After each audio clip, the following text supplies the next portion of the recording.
Hey, this is Michael Imhotep, founder of the African History Network, host of the African History Network show. I'm a talk show host, researcher, lecturer, writer, and historian. So it is Sunday, September 4th, 2023. And we are live. It is Labor Day. Hope everybody had a safe Labor Day weekend.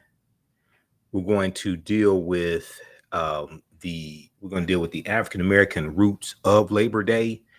This is a deep historical conversation. It gets into the history of slavery, the Industrial Revolution, the Pullman workers' strike of 1894. It gets into understanding the history of the Panic of 1893, which was a huge depression in the United States. This leads to that Pullman workers' strike in 1894.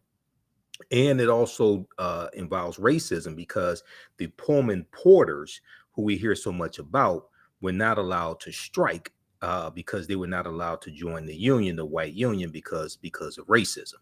Okay, so I did this presentation in 2019 and 2021, and I've expounded on. I was reviewing my notes today, so I have a ton of information.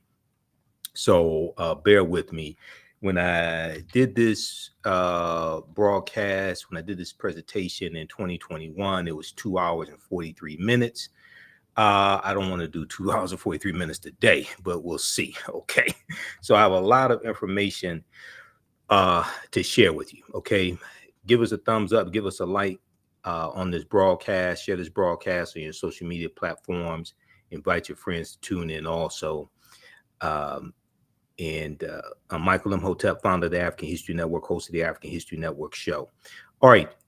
So the African American origins of Labor Day, the African American origins of Labor Day, and you can also listen to our radio show Sundays 9 p.m. to 11 p.m. Eastern Standard Time. We broadcast on our social media platforms.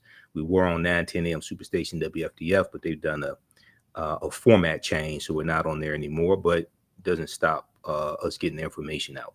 All right, now, anytime I do a presentation, I know I may say some things that are outside the circumference of some people's awareness. And I usually have people put their fingers together to form a circle. I usually say something like this: the space inside this circle represents my realm of knowledge. Everything that I think I know about whatever I think I know is represented within the circumference of this circle. I must keep in mind that there are still things to know that exist outside of the circumference of my own awareness. So the reason why I say this, and I start on my presentations with this, is because oftentimes when people hear something that contradicts what they've been taught, what they believe, or what they think they know, they automatically reject it without doing any research to determine the validity of the new information that they're learning. And at the same time, they usually don't use that same level of scrutiny to analyze and critique or evaluate the new information that they're learning. So just because you know everything that you know about what you know does not mean you know everything there is to know about what you know. There's still things that exist outside the circumference of your own awareness. And I learned this from one of my teachers, Dr. Ray Hagins of the African Village. Okay, was in St. Louis, now in Atlanta, Georgia, the headquarters. All right, now let's jump into this. And I'm going to refer to my notes as well. I have 10 pages of notes.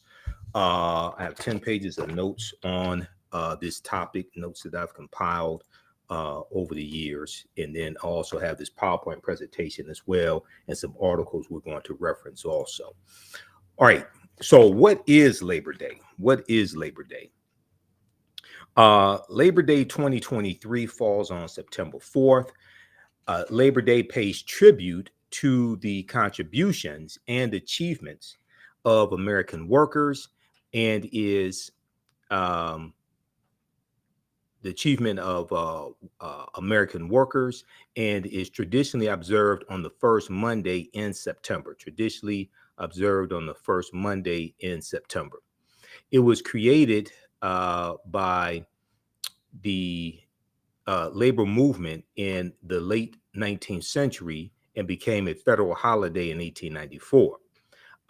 Labor Day weekend also symbolizes the end of summer for many Americans and is celebrated with parties, street parades, and athletic events. So we know in a lot of cities, the day after Labor Day, summer vacation ends for school children. They go back to school, things like this. So it's the unofficial end of summer. Now we know summer officially ends around September 20th or 21st, which is the autumnal equinox. Is based upon astronomy when summer ends, not a date chosen on a calendar based upon a law that was passed in 1894, signed into law by President Stephen Grover Cleveland. Okay, that's not what determines when summer ends, but this is the unofficial end of summer. All right, now when we look at the what precedes Labor Day and precedes that federal holiday coming into existence in 1894 as a way to appease striking union workers, those union workers who worked for George Pullman. We have to look at what's known as the Panic of 1893. The Panic of 1893. And this was a huge depression in the United States. I'm not sure if this was a bigger depression than the depression we know of, known as the Great Depression of 1929, after the stock market crash in October 1929. But at this point in time, this was the worst depression in the history of this country.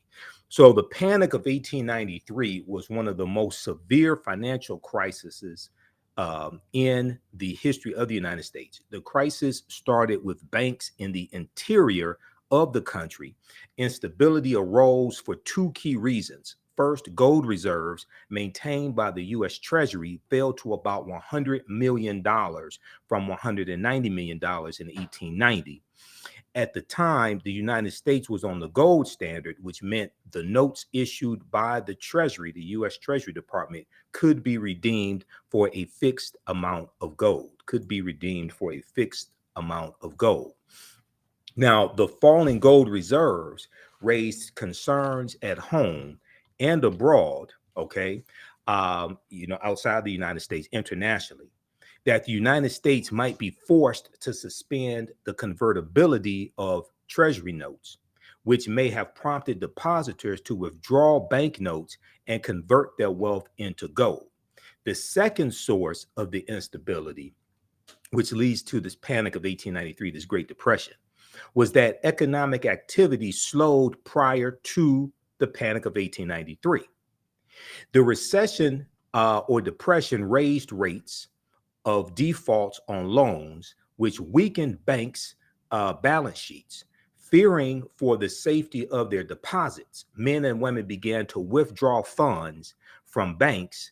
Fear spread and withdrawals accelerated, leading to widespread runs on banks. So federalreservehistory.org has a article, Banking Panics of the Gilded Age, 1863 to 1913, where they go in depth and look at the Panic of 1893. That's one of the sources. This is one of the many sources I looked at for this. Also, encyclopedia.com has some really good information from different online encyclopedias dealing with the Panic of 1893. So here's what we see that took place in 1893. By the end of 1893, we saw 642 banks that collapsed, wiping out their depositors' savings. We saw 16,000 individual businesses failed in 1893.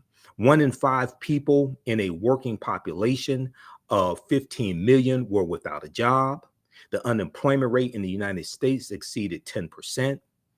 The railroad sector was hit very hard as well. Railroad sectors, you had over 150 railroad companies holding more than 30 miles of railroad track and were worth about $2.5 billion. You have 150 railroad companies that go bankrupt in 1893 as well. Okay, this worsens this financial crisis. So that means they're going to have to lay off employees. This has a ripple effect. They can't buy the iron or steel from the manufacturers of the metals. So this has a ripple effect throughout the economy. Okay, but it gets worse. It wasn't just that. Now, in 1873, the U.S. Congress stops making silver dollars, and America is placed on the gold standard. All right. So, because they stopped making silver dollars, this decreased the demand for silver, but the silver mines are still going to be mining silver at the same time. Okay. Which then causes a surplus of silver, which drives down the price of silver in this country. We're also going to see falling prices or values of gold in the United States as well. Now, labor strikes at silver mines in the San Juan Mountains of Colorado and nearby regions began in 1875 and continued through the 1880s, causing the price of silver to fall even more. Silver mine workers' wages are going to be cut as the value of silver drops. Also, you have a devastating impact on farmers as well. Now, farmers we're going further into debt, okay, right around this time, right around 1893 and a little before, as prices per bushel of crops declined quickly due to increased foreign competition and supply. So we see international factors, we see domestic factors that lead to what's known as the Panic of 1893, which was a huge depression in this country. Now, gold reserves dropped below $100 million from $190 million, weakening an already unsteady trust in the federal government. The gold standard meant that Treasury notes issued by the U.S. Treasury could be redeemed for a fixed amount of gold. The falling gold reserves raised concerns at home and abroad that the United States might be forced to suspend the convertibility of notes, which may have prompted depositors to withdraw banknotes and convert their wealth into gold. Okay, so we see all this taking place around the same time. Now, okay, so these are some of the things that lead to the Panic of 1893, okay, which is a huge depression in this country. And in 1894, we're going to see the Pullman worker strike that takes place. And out of this Pullman worker strike, we're going to see President Stephen Grover Cleveland sign into law Labor Day as a federal holiday. Okay, we're going to get to that here in just a minute. All right, now I want to go back to my notes here as well. All right, so I'm going to switch between the PowerPoint presentation here and my notes, because I have like 10 pages of notes that goes deep into this history. So the labor movement fought for fair wages and to improve working conditions. At the labor movement, their fight for fair wages and to improve working conditions is well known, but it was its political efforts. It was the labor movement's political efforts that did nothing less than transform American society. Organized labor was critical in the fight against child labor and for the 8-hour workday and the New Deal. Okay, the New Deal during President Franklin Delano Roosevelt during the Great Depression, the New Deal, and the New Deal gives us the Social Security Administration and the Social Security Act of 1935. It gives us unemployment insurance. The New Deal gives us the Minimum Wage Act of 1935 as well. We know that the Servicemen Adjustment Act, which is known as the GI Bill of 1944, was the last bill of the New Deal. Okay. All right. So union workers sacrificed in America's historic production. Union workers sacrificed in America's historic production effort in World War II and pushed for Great Society legislation in the 1960s. Now, there's a good article from TheAHNTic.com, called "What Labor Day Meant When Labor Day Meant Something," by Michael Patrick. And Michael Patrick is a former local machinist president from Galesburg, Illinois. I'm sorry. The article is by. Let me see who is the article by. Let me pull this up. We have this here.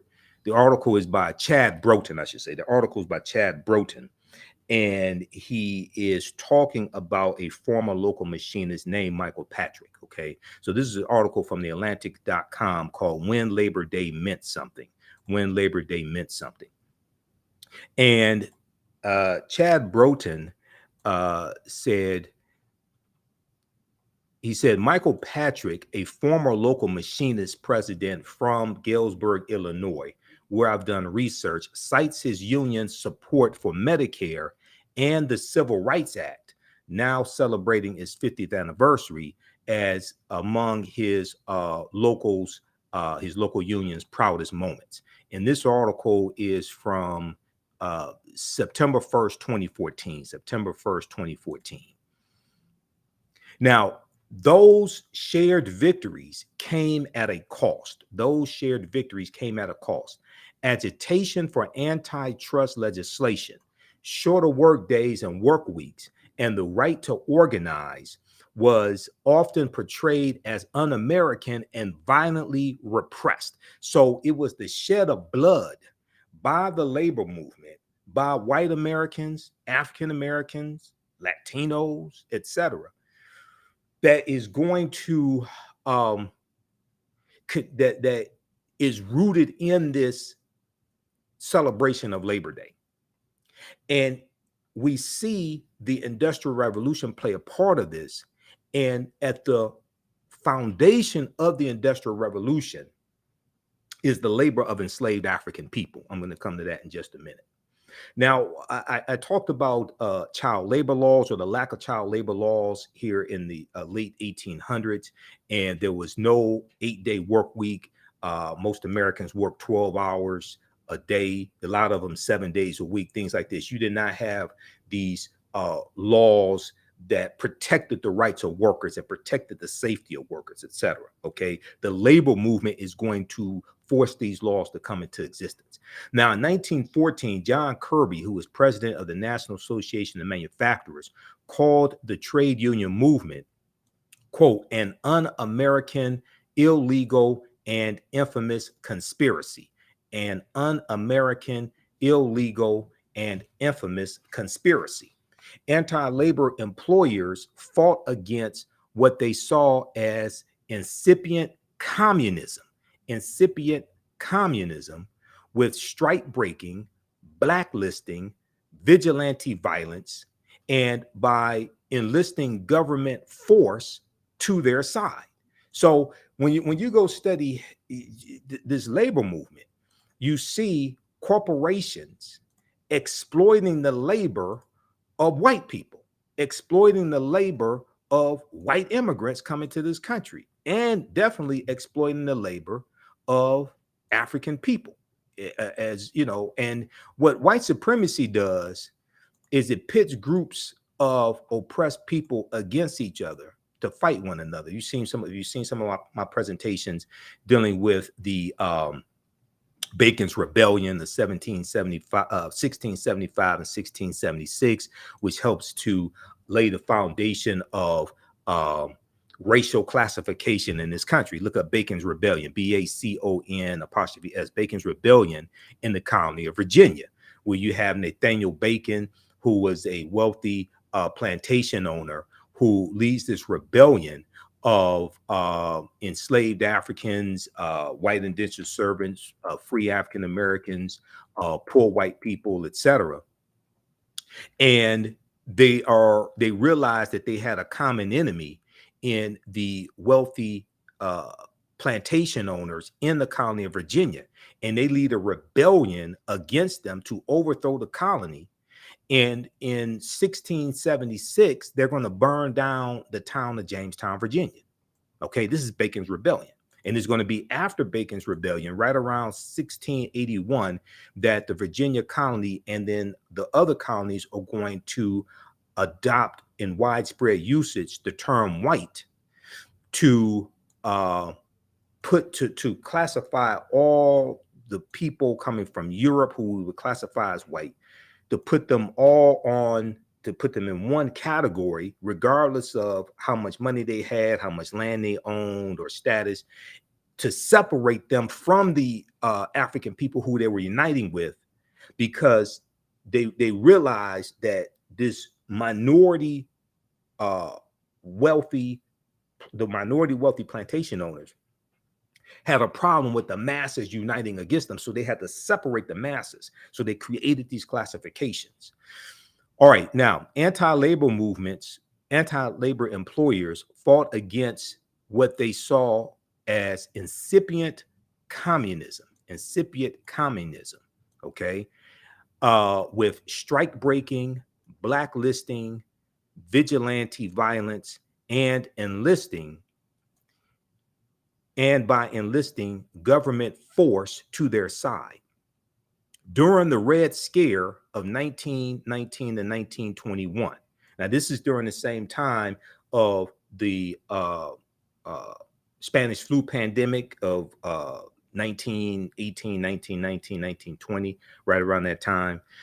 And this is at the end of the year after World War I ends. World War I ends in 1918. We know 1919 is also called the Red Summer.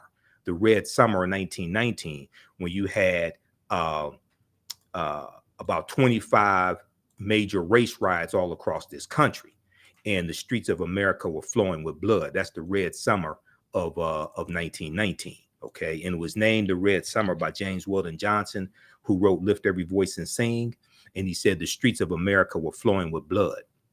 Okay, so Red Scare 1919, 1921, many states passed blanket sedition laws against radical speech and banned the flying of the red flag. Okay, so this is the Red Scare of 1919.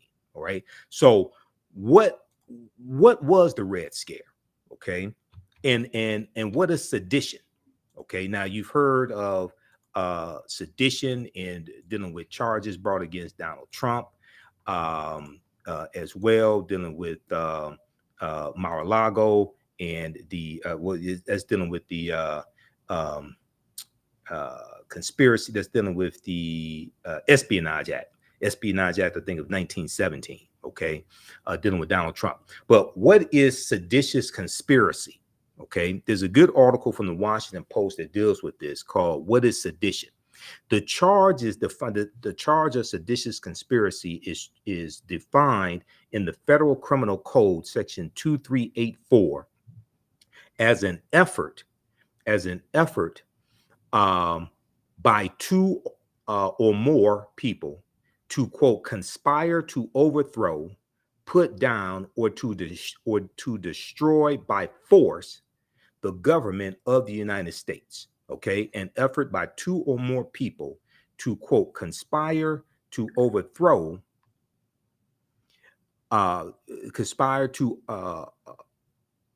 to overthrow the government of the United States, or to levy war against them,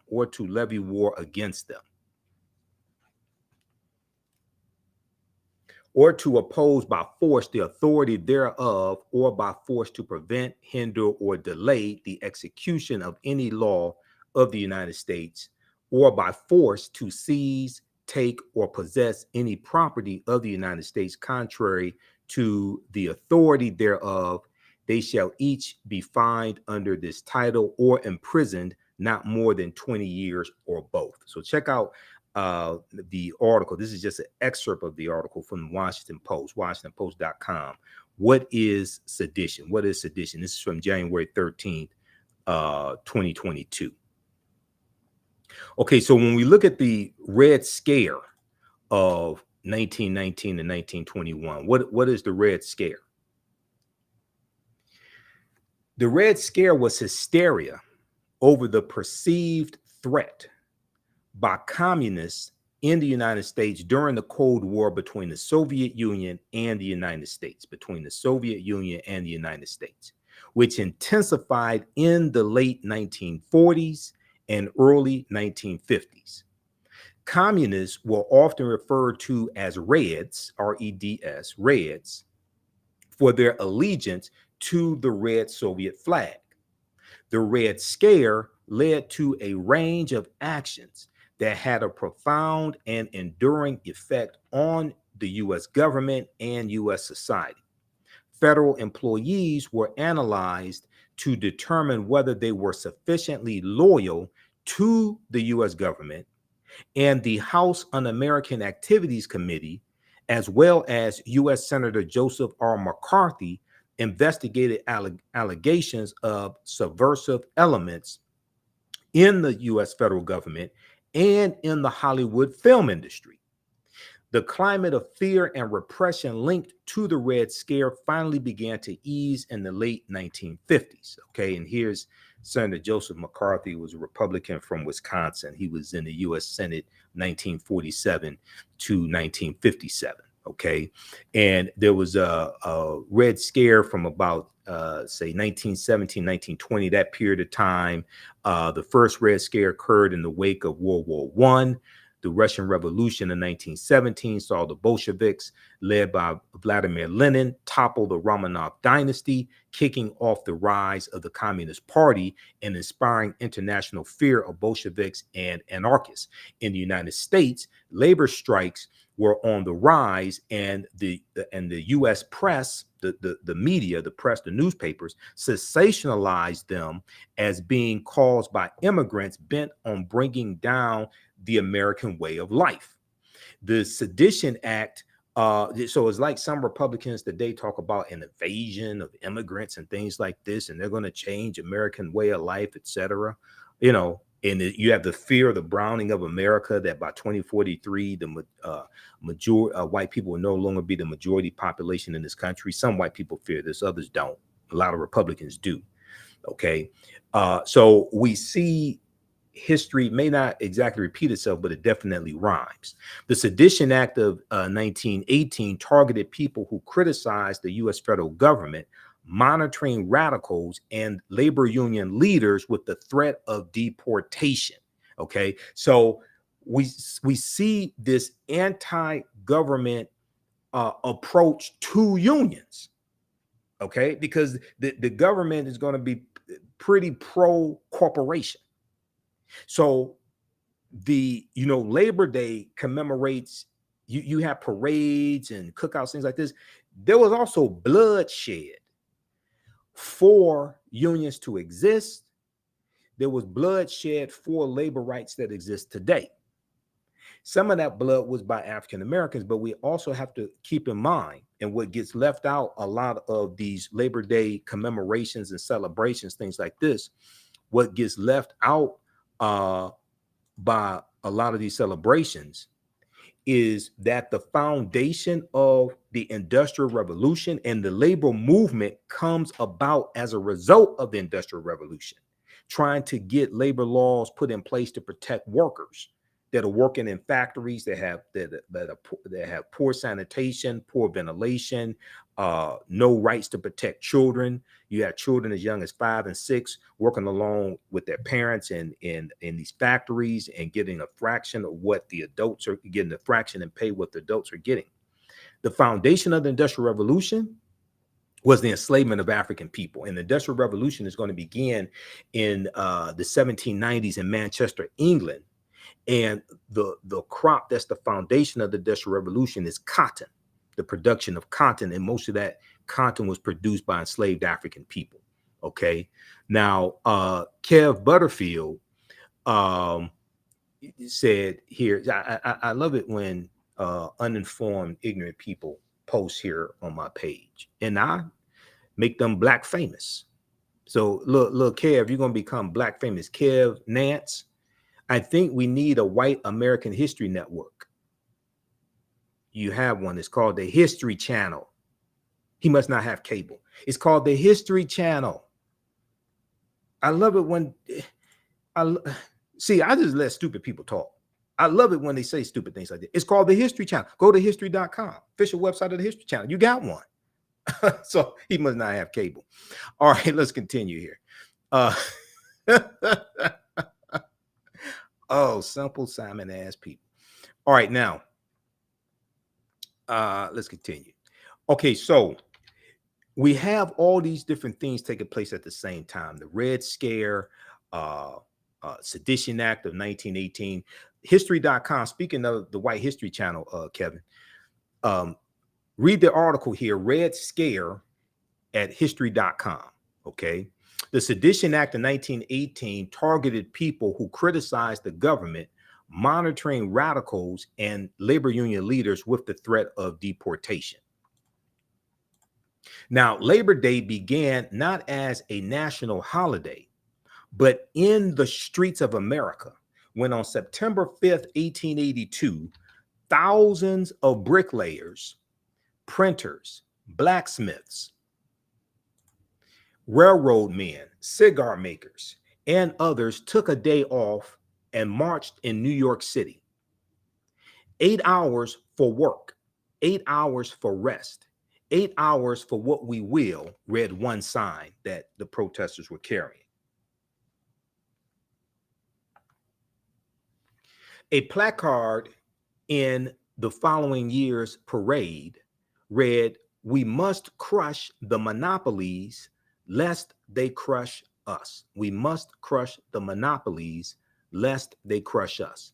Now, the movement for the holiday of Labor Day grew city by city, and eventually the state and federal authorities made it official. Okay, so read this article here from TheATHNShow, When Labor Day Meant Something. This is written by Chad Broughton.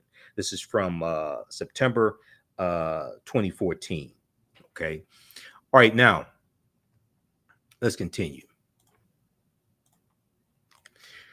So why do we celebrate Labor Day? Why do we celebrate Labor Day?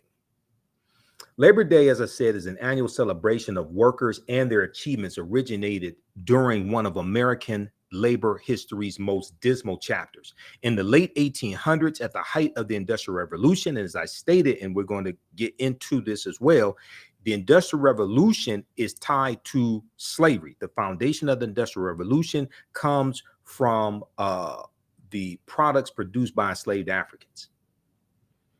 In the late 1800s, at the height of the Industrial Revolution in the United States, the average American worked 12-hour days and 7-day weeks in order to eke out a basic living. Despite restrictions in some states, children as young as 5 or 6 years old toiled in mills and factories and in mines across the country, earning a fraction of their adult counterparts' wages. People of all ages, particularly the very poor and recent immigrants to the United States, often faced extremely unsafe working conditions with insufficient access to fresh air, sanitary facilities, and work breaks, lunch breaks, bathroom breaks, etc. So, what was the Industrial Revolution? So, the Industrial Revolution marked a period of development in the latter half of the 18th century, the 1700s, that transformed largely rural agrarian societies in Europe and America into industrialized urban ones. So they're shifting from an agricultural basis to an industrialized basis where you have factories, things like this. And what happens is because of the transatlantic slave trade, because of, and then the colonization of Africa with the Berlin Conference of 1884 and 1885, where it takes place in Berlin, Germany. It's presided over by German Chancellor Otto von Bismarck. And these European nations have been fighting and killing each other for hundreds of years, even before the transatlantic slave trade starts, when they were classified as barbarians, the Lombards, the Jutes, the Anglos, the Saxons, the Picts, the Franks, things like this, right? So they're fighting and killing each other for hundreds of years. They're known collectively as barbarians. They organize themselves into kingdoms. Those kingdoms organize themselves into nation states.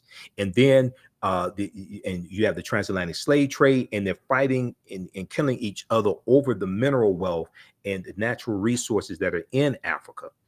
And they realized that Africa is large enough for them to carve up Africa into colonies, and they don't have to keep killing each other over the riches of Africa.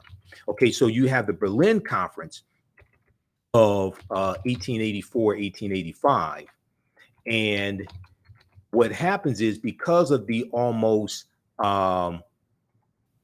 unlimited natural resources in Africa, this is going to really fuel the Industrial Revolution. Okay, because now you found an almost unlimited source of the rubber and timber and all different types of things like this. And then you have the production of cotton as well in England. And we're going to see the Industrial Revolution is going to begin in the 1790s in the in the 1790s in the Manchester, England area. If we look at this article here from thought.co.uk, this deals with the Berlin Conference. You can read this. So in my online history classes, we get deep into this information. If you haven't registered for my online history classes, you definitely want to do that. I teach one on Saturdays, usually 2 p.m. to 4 p.m. Eastern Standard Time. Ancient Kemet, one of the original names for Egypt. Ancient Kemet, the Moors, and the Ma'afa, understanding the transatlantic slave trade, what they didn't teach you in school. And we deal with thousands of years of history and what leads up to the transatlantic slave trade taking place. That's visit our website, theAfricanHistoryNetwork.com.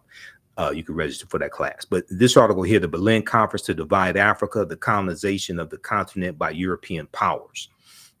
Okay, and it goes through and breaks down the Berlin Conference, and it also shows you the different areas of Africa that were colonized by the respective European countries. Okay, the Berlin Conference was Africa's undoing in more ways than one.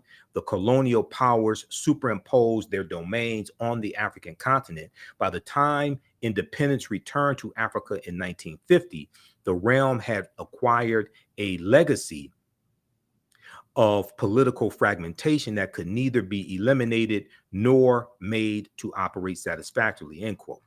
And 1884, at the request of Portugal, now the transatlantic slave trade begins in 1441 with the Portuguese going into Anton Gonzalez going into what is modern day, the area that's modern day Mauritania. Okay, it starts with the Portuguese, and the Spanish are right behind getting involved in the transatlantic slave trade. In 1884, at the request of Portugal, German Chancellor Otto von Bismarck called together the major Western powers of the world to negotiate questions and end confusion over the control of Africa. Negotiate questions and end confusion over the control of Africa.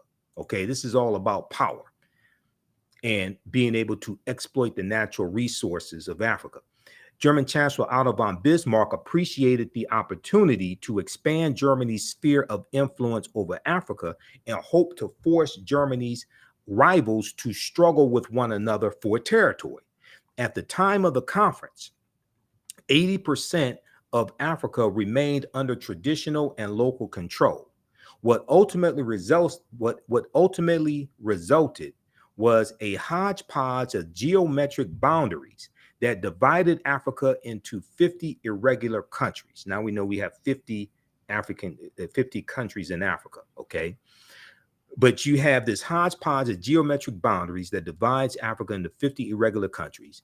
This new map of the continent of Africa was superimposed on 1,000 indigenous African cultures and regions. The new countries lacked rhyme or reason and divided coherent groups of people and merged together disparate groups who really did not get along. Okay, so the most of the geographical boundaries that we see in Africa today are the result of this Berlin Conference of 1884 and 1885. And we see Great Britain got a ton of land from the Berlin Conference.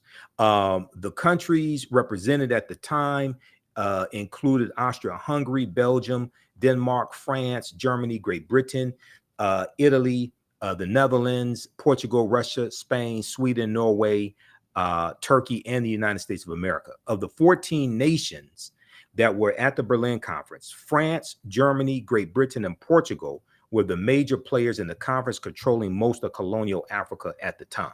Okay, there was no African representation at the Berlin Conference. All right, so check out the rest of this article here from thought.co, thoughtco.com, dealing with the Berlin Conference of 1884, 1885. So as we go through and look at this history, and my approach to dealing with this history is understanding it chronologically, understanding cause and effect. As a historian, my approach to this is different than a 2-minute segment on MSNBC. You may see, I saw some segments that dealt with the history of it. They didn't go, they're not digging into this like I am. And once again, the foundation of the Industrial Revolution is the enslavement of African people. Okay, give us a thumbs up, give us a like, give us a heart on this broadcast. If you like this type of information, also be sure to visit our website, TheAfricanHistoryNetwork.com, TheAfricanHistoryNetwork.com. Register for the 12-week online history classes I teach on Saturdays and Sundays. Saturdays is ancient Kemet, one of the original names for Egypt, the Moors, and the Ma'afa, understanding the transatlantic slave trade, what they didn't teach you in school. So our next class is September 9th, 16th, 23rd, and our last class should be, we're going to early October also. So we're making sure we get in all the content. There's 80 to 100 articles I reference, 15 books that we use in the class. You don't have to buy any of these books to follow along in the class. We just reduced the price of the course. It's on sale $80. That's $130 value. We do the sessions live. All the sessions are archived and recorded. You can go back and watch it anytime. We had a great class on Saturday, September 2nd. As soon as you register, you can watch that. Then on Sundays, we have a couple videos here you can watch, also previews of the class. On Sundays, 2 p.m. to 4 p.m. Eastern Standard Time, I teach Black resistance movements from the Haitian Revolution, U.S. Civil War, Civil Rights Movement, and Black Power Movement, 1800 to 1968. We have a few more sessions of that class. That class is on sale $40 as well. All this information is PG-13. You can use this with your children. We do the sessions live. All the sessions are archived and recorded. You can go back and watch it anytime. Okay, so even after the classes, even after the 12-week online course is over, you'll still have full access. You can still go back and watch the entire course, okay? And if you want to support the African History Network, also in another way, you can do so through Cash App, $ TheAHNShow through Cash App, and through PayPal, paypal.me/TheAHNShow. We have the information right on the homepage of our website. This helps us keep doing the research, stay on the air, keep broadcasting, broadcast our Sunday night show, etc. Pay some of the bills.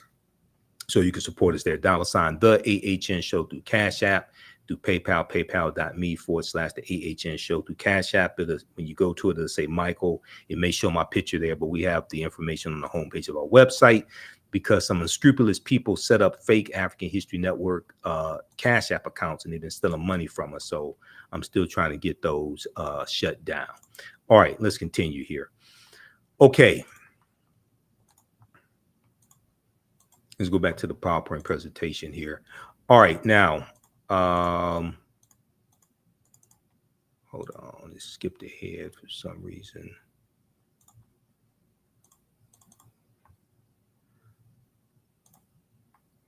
Okay, so then what was the Industrial Revolution? So the Industrial Revolution marked a period of development in the latter half of the 18th century that transformed largely rural agrarian societies in Europe and America into industrialized urban ones. Goods that had once been painstakingly crafted by hand started to be produced in mass quantities by machines in factories, thanks to the introduction of new machines and techniques in textiles, iron making, and other industries. So because of the Industrial Revolution, now you can mass produce these products because you found an almost unlimited amount of raw materials, and because you've built factories, and you have machinery in factories to mass produce um, these products. Okay. And then at the same time, you have the development of late 1800s or so. You're going to have the development of department stores. You have mass advertising, so you can market all this through newspapers, magazines, things of this nature. Okay. So all this comes together at the same time. All right. Okay, let's continue.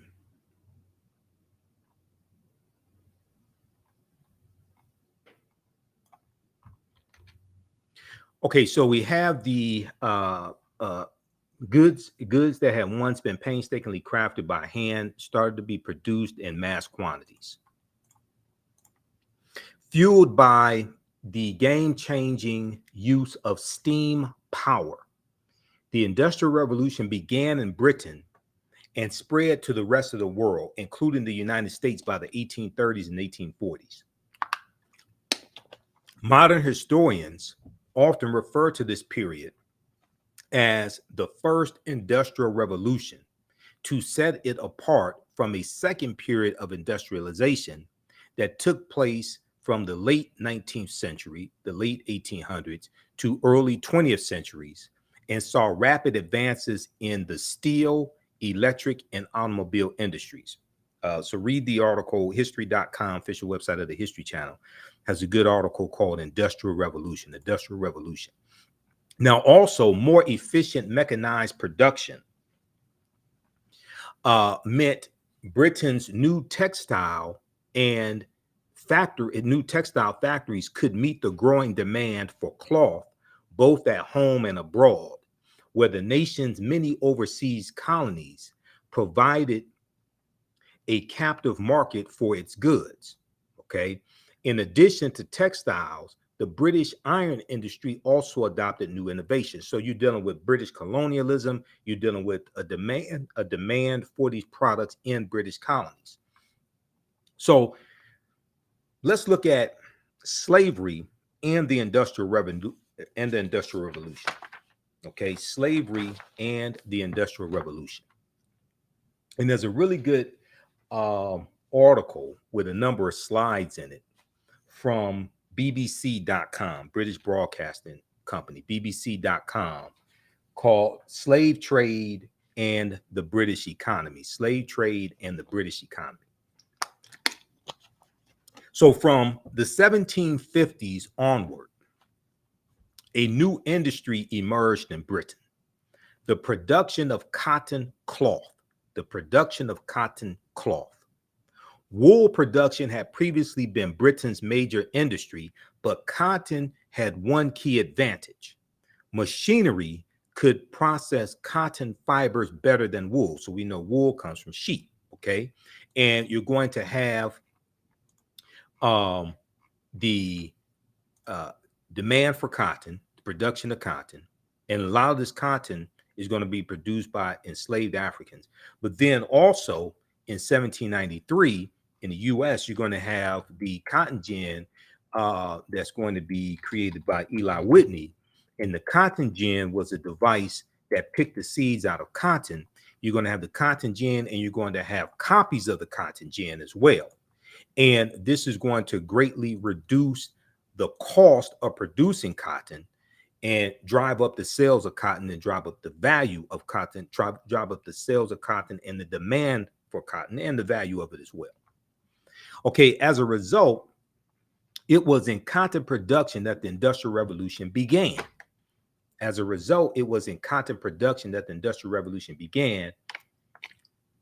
Particularly in and around Manchester, England. The cotton used was mostly imported from slave plantations. Slavery provided the raw material for industrial change and growth. Okay, so this is from bbc.co.uk, the British Broadcasting Company, BBC. This article is called Slave Trade and the British Economy. And what's interesting in a lot of the coverage that I saw dealing with Labor Day this weekend did not make the connection between slavery and the Industrial Revolution and Labor Day. I just find that very interesting. Okay, now let's look at let's go to this article here from the BBC.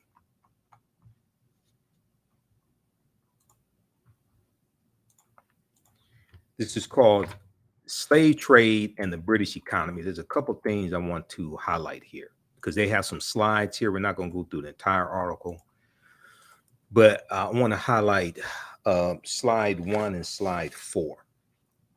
Slave trade and the British economy.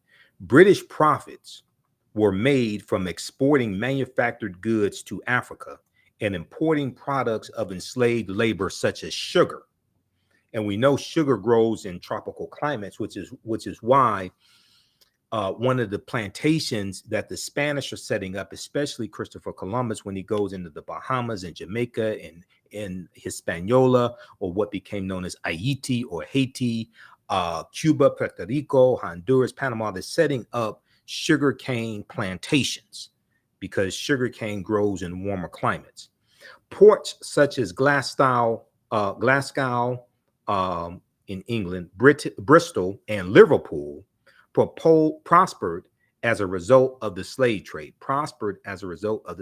Now, Liverpool, England is where the Beatles are from.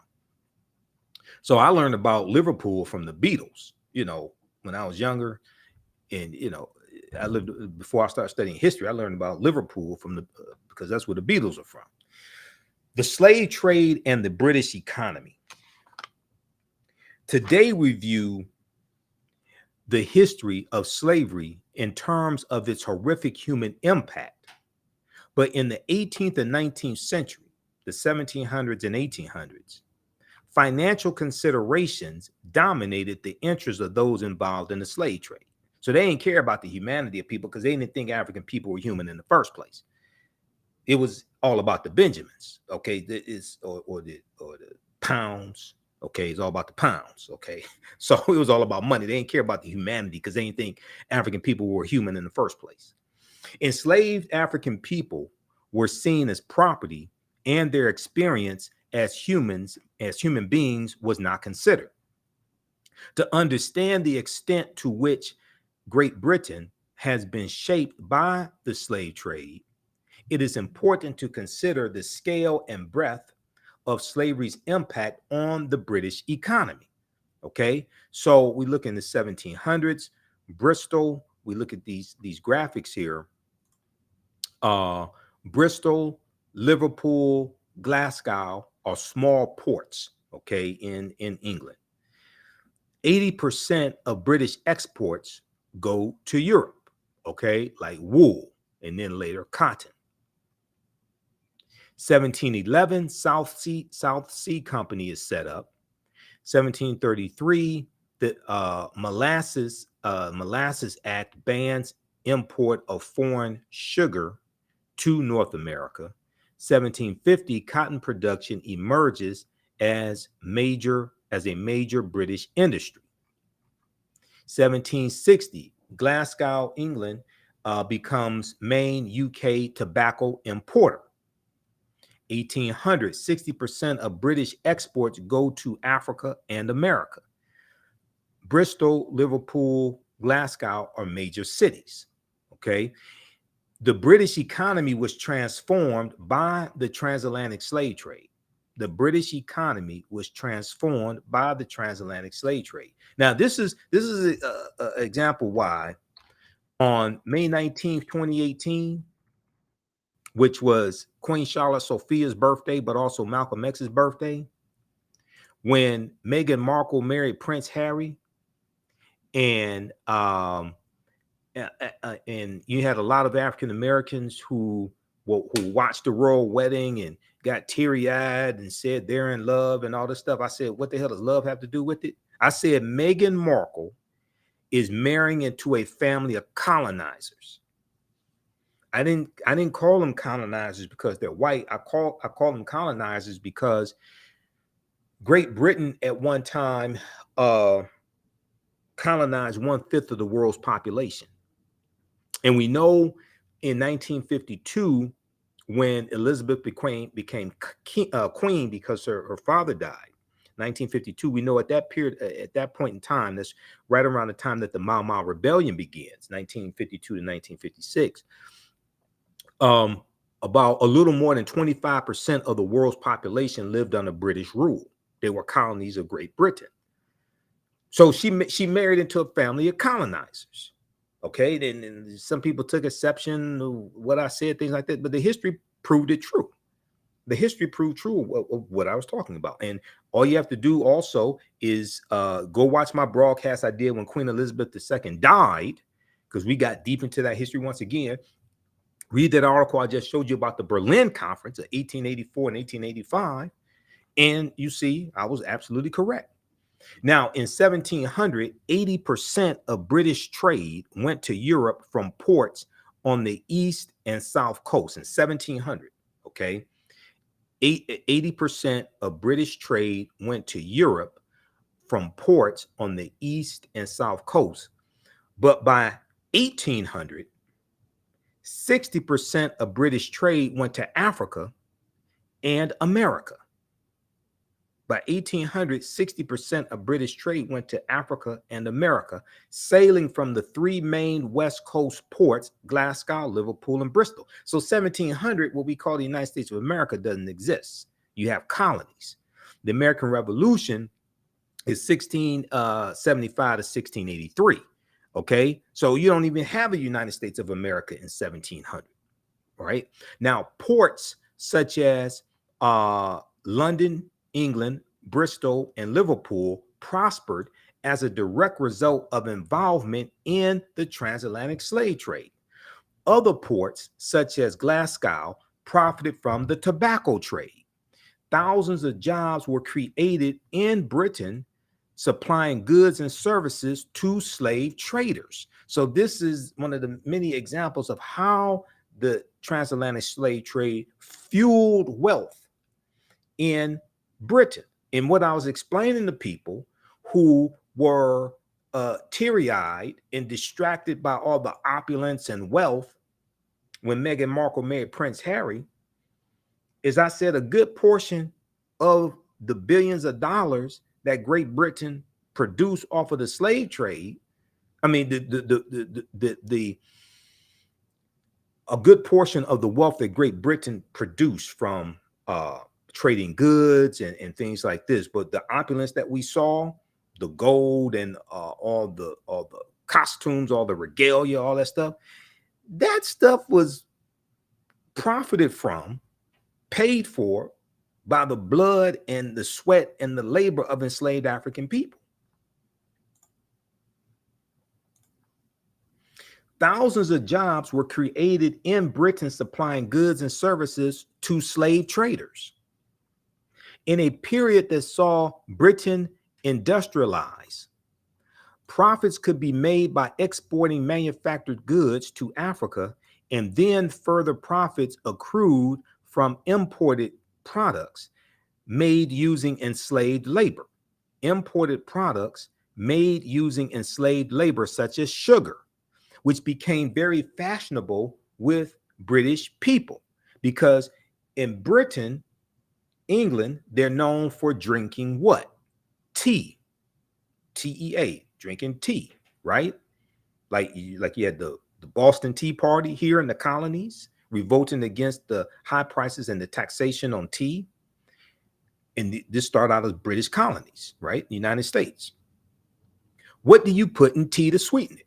Sugar. The slave trade was important in the development of the wider economy, W-I-D-E-R, the wider economy. Financial, commercial, legal, and insurance institutions all emerged to support the activities of the slave trade. Now, I just want people to understand, this is not from like an African-centered source. This is from the BBC telling you this.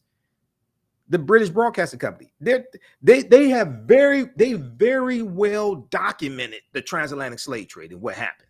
So they're explaining all this to you. They're not hiding this. Some merchants became bankers, and many new businesses were financed by profits made from slave trading. The slave trade played an important role in providing the British industry with access to raw materials. Okay, and a lot of these raw materials are coming from Africa. The transatlantic slave trade played an important role in providing British industry with access to raw materials. This contributed to the increased production of manufactured goods. The graphic below shows the parts of Britain's economy that benefited from the slave trade. So you have the Industrial Revolution. So what you do, you have a circle. Okay, this is cyclical. You have the Industrial Revolution, you have London and finance, you have the banks that are financing the expansion of the factories, buying more equipment, things of this nature, buying raw materials. You have wealth and income produced. This wealth and income produced, and the need for more raw materials, etc., to produce more products increases the need for enslaved African labor and the products that the crops that Africans produce, especially cotton. You have shipping and ports. This increases the activity, increases the demand for the production of ships also. Workers at the docks to unload the ships.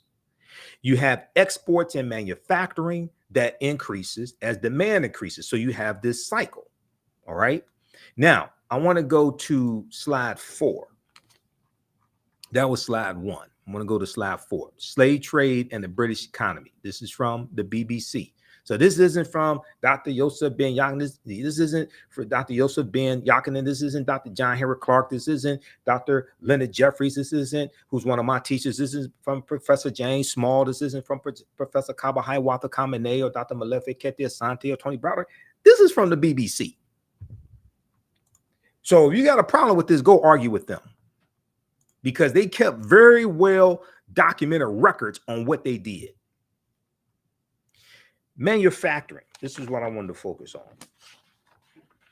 Economic growth and the Industrial Revolution. Now, for all those watching, and you saw coverage on Labor Day, and you saw the parades take place, and you saw the unions give speeches and things like this, did anybody deal with how the labor movement came out of the Industrial Revolution? And the Industrial Revolution came about by the enslavement of African people and the products that African people produced. Somehow that history gets left out of the conversation. I'm not sure how it gets left. I can't put my finger on it. I'm not sure if they're doing it on purpose. I don't understand how this just gets totally left out of the conversation. I just don't. All right, now. Okay. So economic growth and the Industrial Revolution. Many historians describe the Industrial Revolution as a process rather than an event. The part that exports played can be shown as a virtuous circle. The part that exports played can be shown as a virtuous circle. You have the growth of exports. You have the industry growing.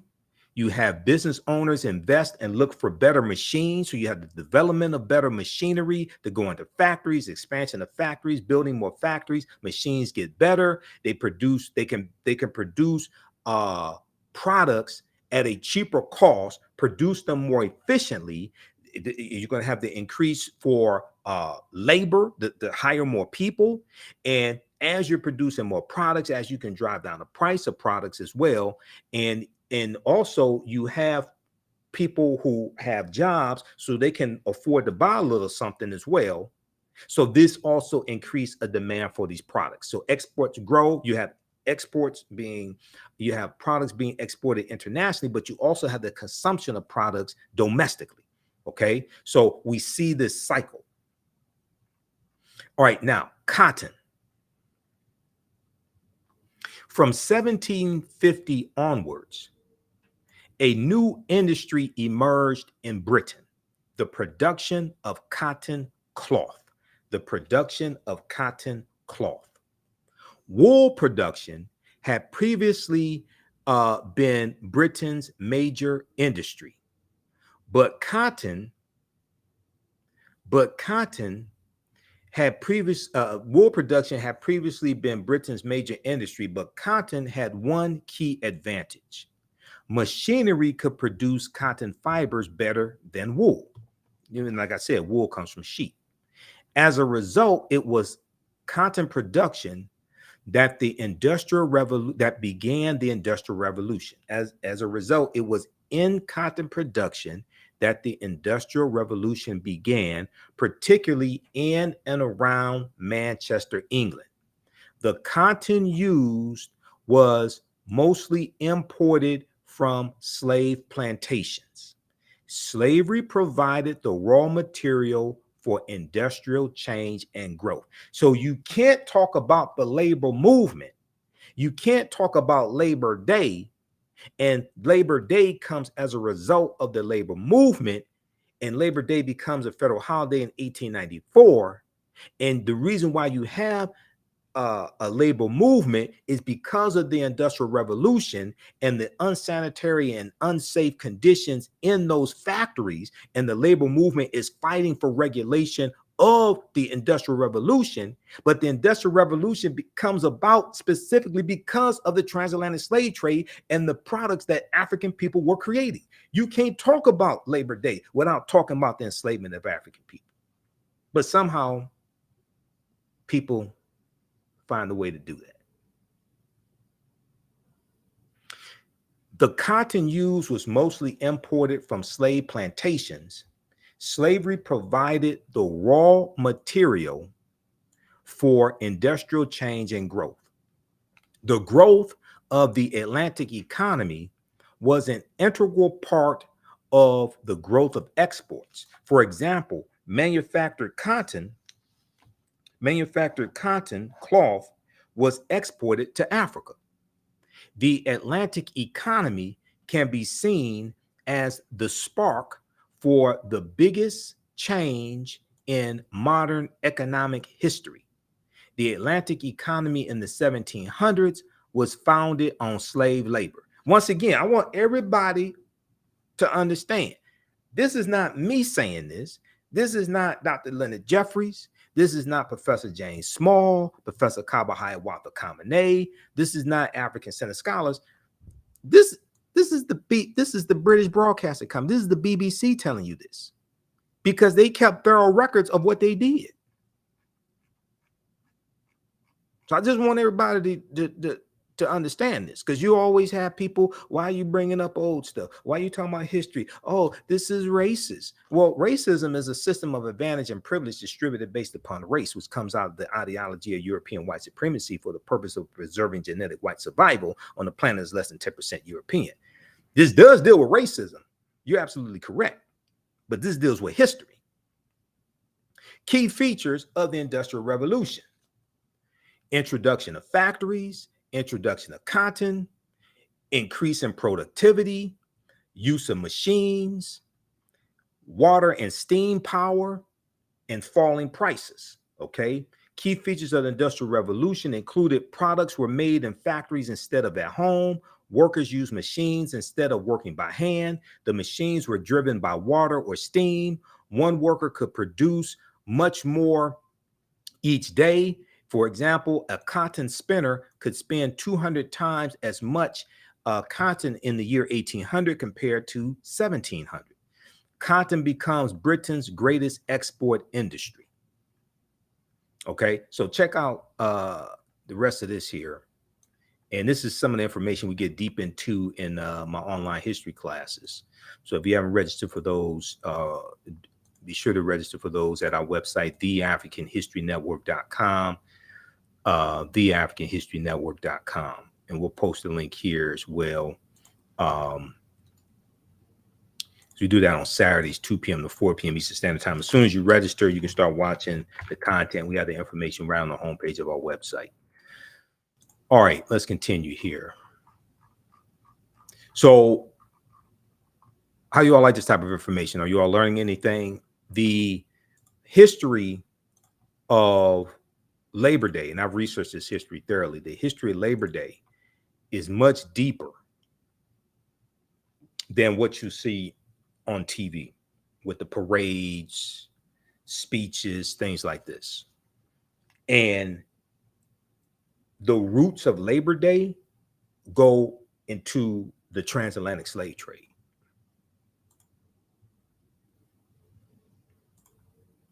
All right, let's go back to the PowerPoint presentation here.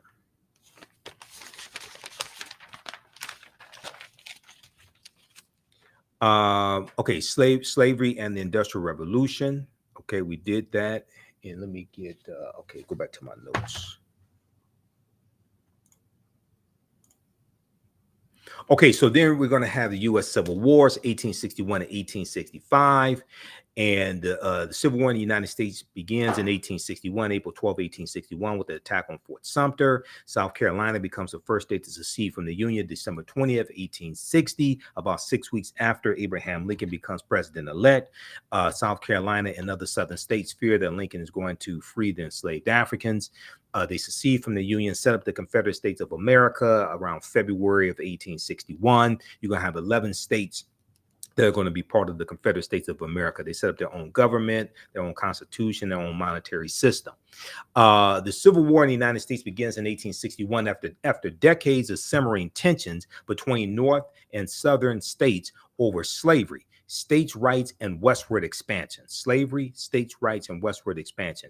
The election of Abraham Lincoln in November 1860 caused 7 southern states to secede from the Union and form the Confederate States of America, the CSA. 4 more states soon joined. The war between the states, as the Civil War was also known, ended in Confederate surrender in 1865. So April 9th, 1865, General Robert E. Lee surrenders to General Ulysses S. Grant at Appomattox Courthouse in Virginia. And this is looked at as the end of the Civil War for all practical purposes, but the Civil War is going to go on for about another 16 months or so until August of 1866, because even though General Robert E. Lee's army was the largest Confederate army, it was not the only Confederate army. There were smaller Confederate armies like General Joseph E. Johnston's Confederate Army of Tennessee, or that staunch white supremacist Nathan Bedford Forrest, his Confederate army. And when you study the Fort Pillow Massacre of 1864. During the Civil War, Nathan Bedford Forrest had about 200 African-American Union soldiers executed, many of them shot point blank in the head. These are staunch white supremacists. He goes on to become the first Grand Wizard of the Ku Klux Klan in 1867. And to a lot of people, he's a national hero in Tennessee. Okay, because remember, it wasn't until about 2021 that they removed the bust of Nathan Bedford Forrest from the state capitol in Tennessee. All right, so when you study the history of Tennessee and you look at the persecution of the 2 African-American men in the state legislature there in Tennessee, Justin Johnson, I think it is, and Justin Pearson, you see the persecution of them. You see the suppression of African-Americans in Tennessee. All you have to do is study their history, this former Confederate state, and you see a direct line. All this stuff starts to make sense. This is why we have to understand politics is the legal distribution of scarce wealth, power, and resources. The legal distribution of scarce wealth, power, and resources, and the writing of laws, statutes, ordinances, amendments, and treaties, their adoption, interpretation, and enforcement. So we have to vote strategically, and we have to vote these people out of office who are doing us harm, who are passing laws to do us harm. This is all you have to do. If you watch the content that we have on the African History Network, you watch the articles we post, you watch me on Roland Martin Unfiltered as well, we go through and break this down. Okay. So in understanding the history of Reconstruction, the Reconstruction era, 1865 to 1877, and the Reconstruction era leads to the Jim Crow era. It leads to these white supremacists taking back control of the state legislatures, imposing segregation. We look in Tennessee, 1881, Tennessee state legislature They passed segregation laws dealing with public transportation and streetcars. We look at Florida, 1889. Florida passes probably the first poll taxes in the history of this country. Then Mississippi's going to do the same thing in 1890 when Mississippi writes their state constitution. And they write their state constitution. When you go research the writing of these state constitutions, 1890 Mississippi, 1895 South Carolina, 1898 Louisiana, 1901 Alabama, etc., Georgia, Oklahoma. They're doing this to preserve white supremacy. In many of their state constitutions, they're telling you this, and they are passing voter suppression laws. They're passing laws to legalize poll taxes and literacy tests, property ownership requirements, etc., when it comes to voting. And they're doing this to suppress the African American vote, because in many of these states, we were the majority of the population. Okay, so your understanding of history is directly related. Your understanding of politics is directly related to your understanding of history. When you understand this history, then you understand why they work so hard to suppress our vote. Why Governor Ron DeSantis submitted a congressional map in Florida, okay, that would gerrymander districts to reduce the voting power of African Americans. You'll understand now. Not to make this a long explanation, because I go deep into this. We talked about this in one of my classes a couple of weeks ago, and in one of our Sunday night shows, we dealt with this. Section 241 of the Mississippi State Constitution. The Mississippi State Constitution in 1890 consists of something like about 250. It's about 250 sections. All right. This article, just to give you a quick example, this article from the Washington Post deals with the Mississippi State Convention of 1890, where they rewrote the state constitution to impose poll taxes, literacy tests, and property ownership requirements. But they also instituted a felony disenfranchisement law. African Americans were the majority of the population of the state of Mississippi in 1890 as a legacy of slavery, and we were the majority of the voters. The name of this article is The Mississippi Plan. The Mississippi Plan to keep blacks from voting in 1890. Quote, "We came here to exclude the Negro. We came here to exclude the Negro." Okay, now this is an excellent article by Ronald G. Schaefer. He's a white man. May 1st, 2021. It talks about Solomon Saladin Calhoun. Solomon Saladin Calhoun was the white county judge who presided over the Mississippi State Convention of 1890 in Jackson, Mississippi, which is the capital. And he said, "Let's tell the truth if it burst the bottom of the universe." He said, "We came here to exclude the Negro." Nothing short of this will answer. This is why they had the Mississippi State Convention, to suppress the African American vote. Delegates eventually adopted a literacy test and poll tax. A poll tax meant you had to pay a tax to register to vote. A poll tax geared to suppress the black vote in a state with a black majority, Mississippi. The Mississippi Plan became the model throughout the South, part of a raft of racially oppressive Jim Crow laws that ended segregation. So all the other Southern states are going to adopt similar state constitutions, okay, to suppress the African American vote. All right, and they're trying to find ways to get around the 15th Amendment of 1870, which guaranteed the right to vote for African American men. It's not going to be until the 19th Amendment of 1920 where women can vote, but we know that in the South, a lot of African American women are not going to be able to vote. And that's why you needed a Voting Rights Act of 1965, because of what happens with these state constitutions and the impediments to the 15th Amendment. This is why you needed a Voting Rights Act of 1965.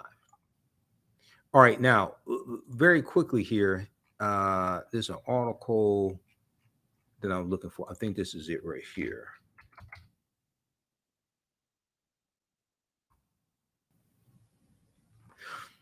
The U.S. Supreme Court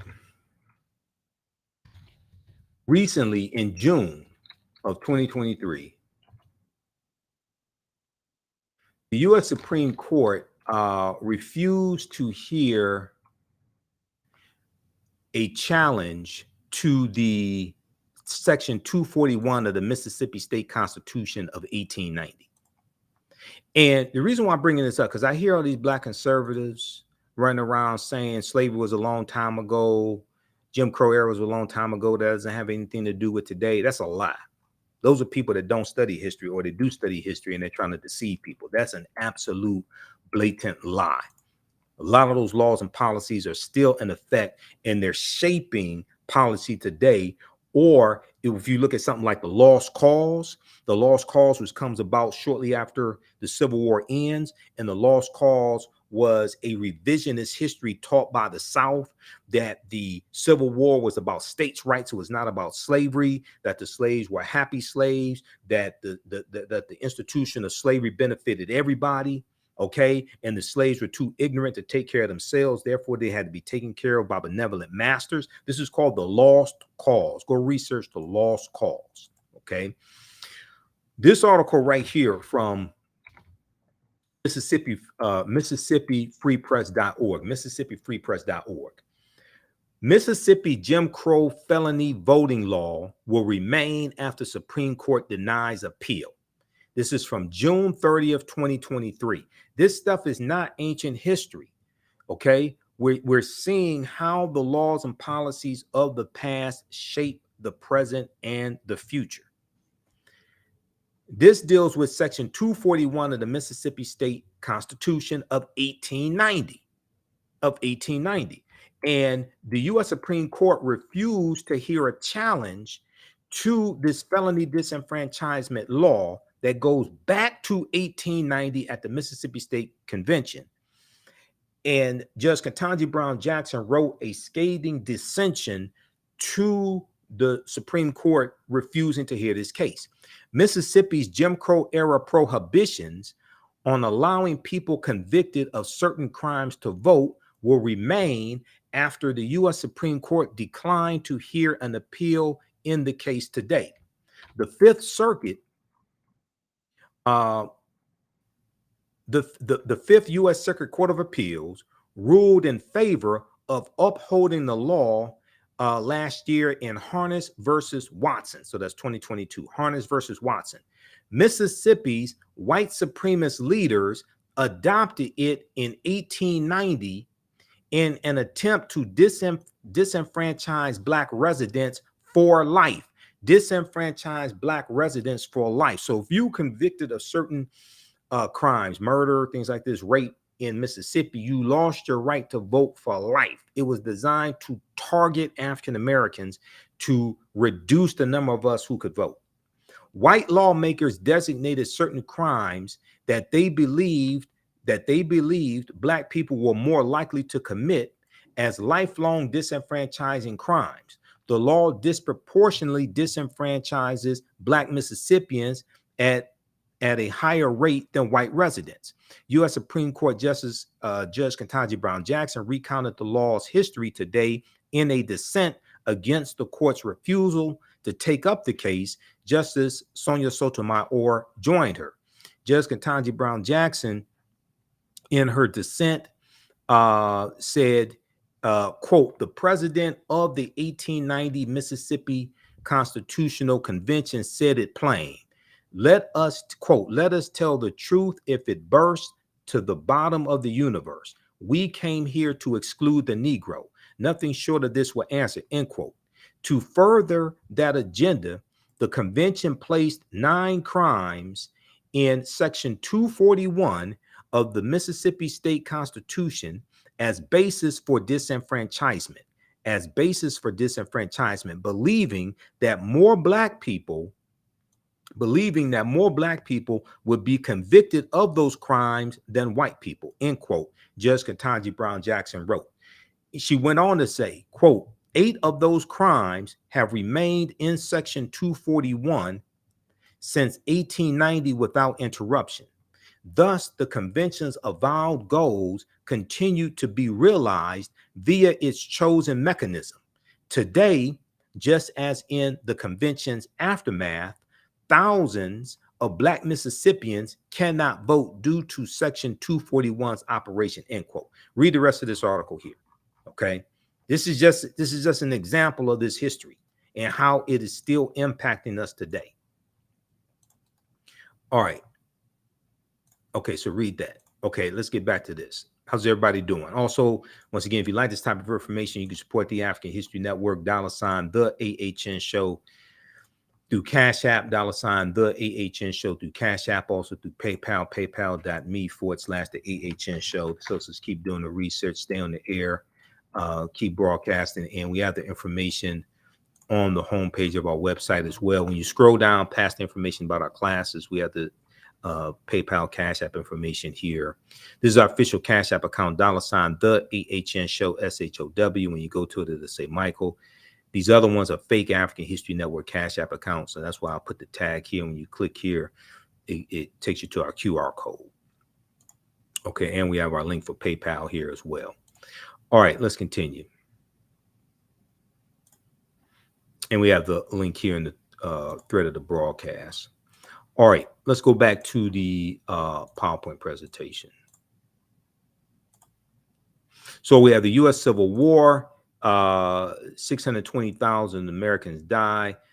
You have about close to 200,000 African Americans who fight in the U.S. Civil War, including Harriet Tubman.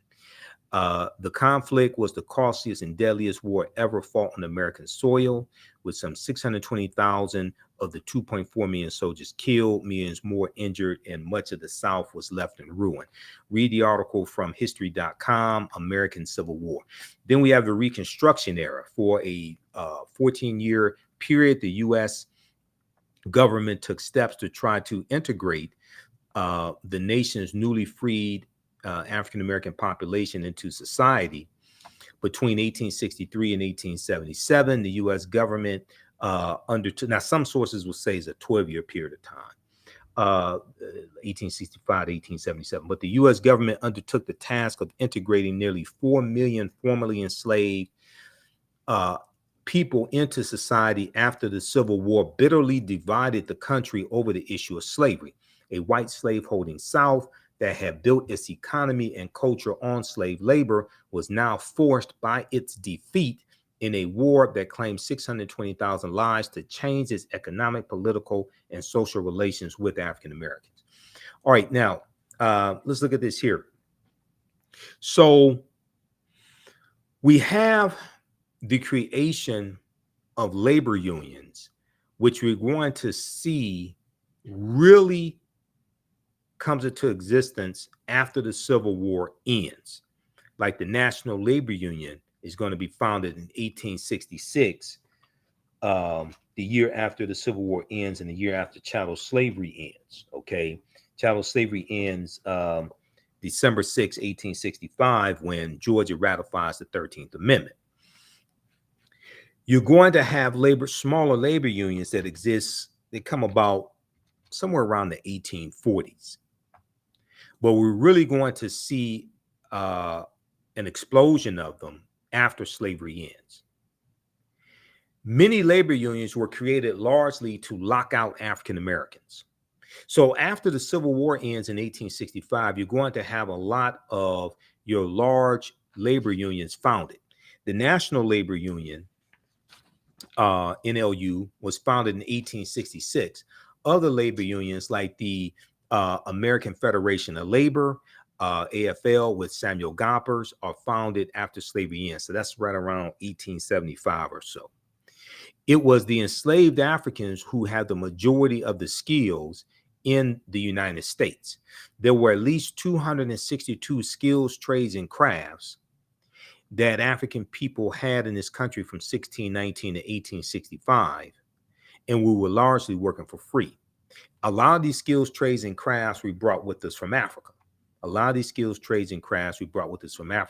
And we've talked about this in our coverage dealing with what's going on in Florida and the suppression of the teaching of African American history in Florida by the Florida Department of Education and Governor Ron DeSantis. We talked about these new social studies standards coming out of Florida, which teach to middle school students that in some cases, enslaved Africans were able to use skilled trades that they learned to their benefit. But we didn't have to be put into an apprenticeship program. We didn't have to be kidnapped and enslaved to be put into an apprenticeship program. As this article and numerous other articles and historical information shows, this piece here from the Washington Post by Jillian Brockel, July 24, 2023, as this details, name of the article, Note to Florida and DeSantis, enslaved Africans were already skilled. African people when we came here, we brought skills with us. Now, it's also important to note, yes, African people are the original people in North, Central, to South America. You read the book, The First Americans Were Africans, Documented Evidence by Dr. David Imhotep, who's a friend of mine. I've interviewed him about 13 times. His book thoroughly documents this. We deal with this in our classes also. We were in this land before Native Americans even came into existence. And the Khoisan, who come from Southern Africa, who have the oldest DNA on the planet, the short-statured Africans. We know the Khoisan, we're here going back at least 51,700 years ago. But in this article, it talks about historical facts. Africans already were skilled before they were enslaved. And in some cases, enslavers sought and purchased people coming from specific African societies based on skills common in those societies.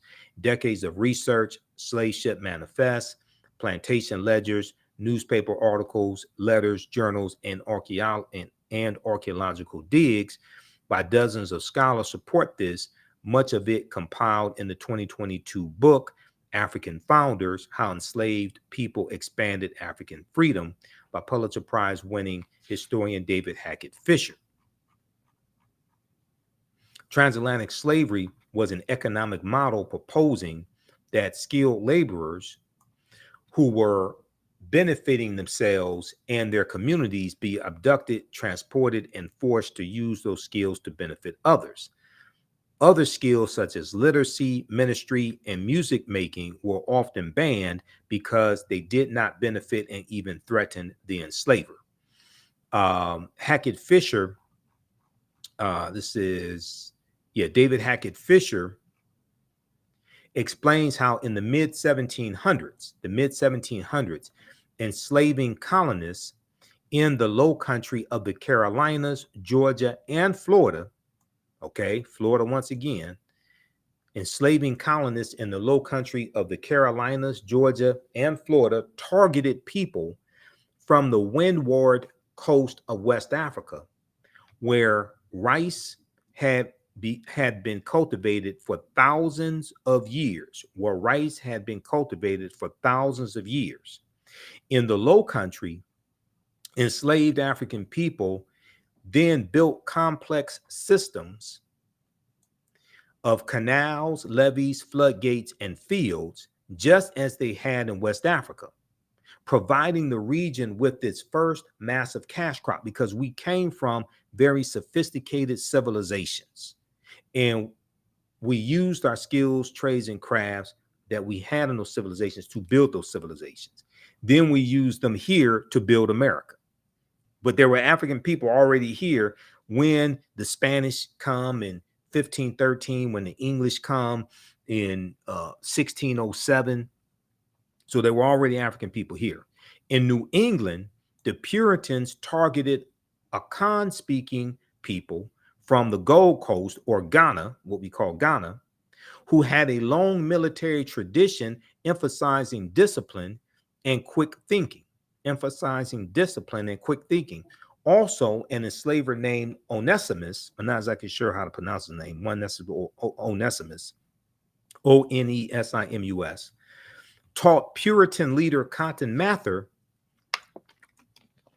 a technique for smallpox inoculation, which he said was common in African homeland. Now, history.com has an article dealing with this, because we were inoculating ourselves from smallpox in West Africa. All right, read the rest of this article here. Note to Florida and DeSantis, enslaved Africans were already skilled. Enslaved Africans were already skilled.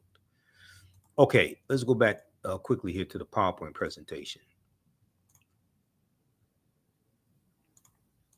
So how you all like this type of information? Hopefully you're learning a lot, because this is a lot of research. I got 10 pages of notes, PowerPoint presentation. There's a lot of research to put this together.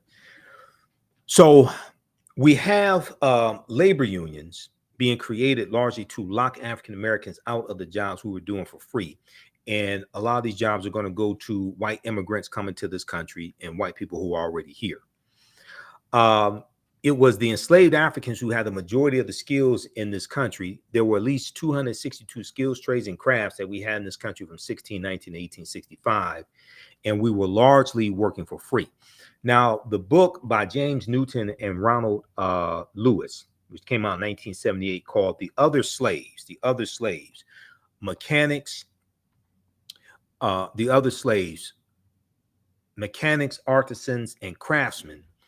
It details at least 262 skills, trades, and crafts that we had in this country from 1619 to 1865. All right. And I read different sources that had a portion of these skills, trades, and crafts. But at the Charles H. Wright Museum of African American History, there's a when you go through the main display called "And Still We Rise," there's a when you come out on the other side of it, there's a display, and it shows it's a display on the wall, and it shows these different skills, trades, and crafts that we had. Okay, and I saw it some years ago. This is probably about 10 years ago now that I saw it. And there's a sign there that says you can't take pictures. Okay. So I went home, got a pen and pad, went back and spent an hour writing them down, and I numbered them. So that's how I know that there are 262 of them, because they weren't numbered in the display. And I have the handwritten copy of it somewhere here in my notes and all my copies of the different indictments against Donald Trump and the timeline of history that we use in my Saturday class. I've got the where the hell was that? We have it here somewhere. I've got binders full of the articles that we use in the class, so I don't know where the heck it is now. I had it here. Hold on, where the hell is that? I had it recently. It was, I gotta find it. I don't know where it is. It's somewhere around here. Gotta clean up the office. What is this here? Is this? That's not it. Well, it'll turn up. Let me see what this is. Okay, but anyway, let's continue, because this is going longer than I wanted it to go. But anyway, it's around here somewhere.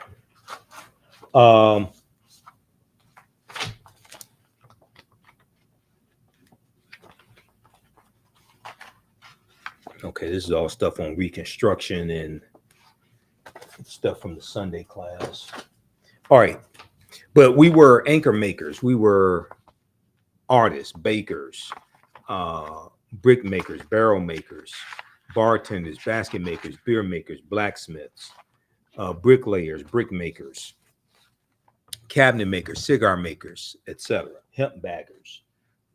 A lot of these skills we brought with us from Africa. We were jockeys as well, because we were jockeys during slavery, and then after slavery ends, we're going to dominate the Kentucky Derby. We're going to dominate horse racing. The first Kentucky Derby ran in 1875, and it was won by a former slave named Oliver Lewis. He was 19 years old, okay, when the first Kentucky Derby ran. How many people know this? Okay, so this is some deep history that is oftentimes left out of the history books.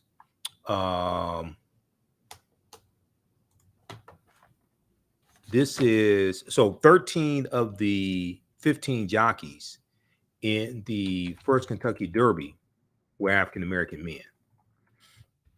I did a lecture back in 2019 called "When Black Men Dominated Horse Racing."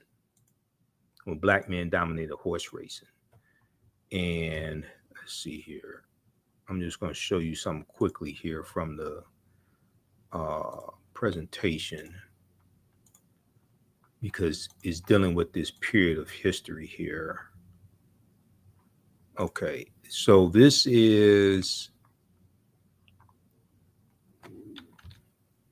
Oliver Lewis.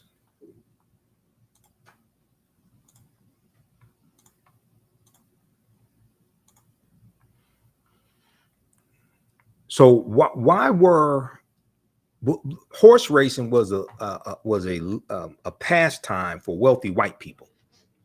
Usually, poor white men weren't into horse racing. They weren't gambling on horse racing, things like this, right?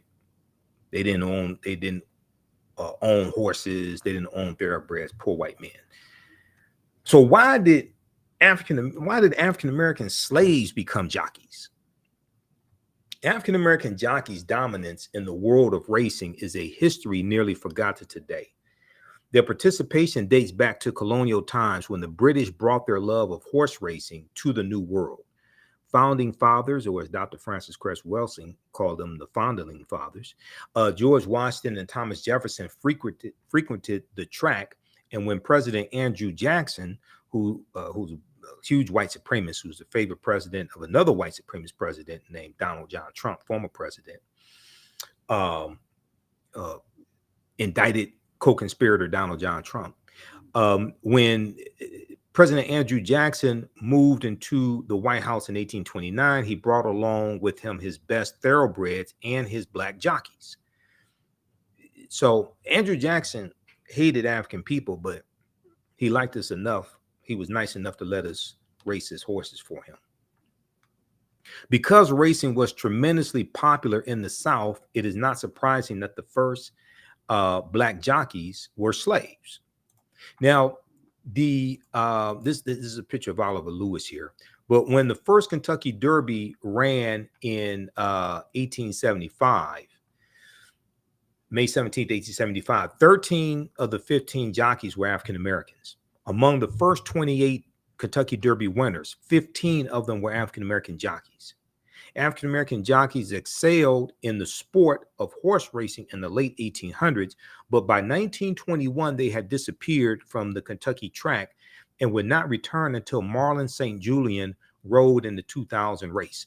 So the last African American jockey to win the Kentucky Derby was Jimmy Wink Winkfield in 1902. He won it in 1901 and 1902. This is Oliver Lewis.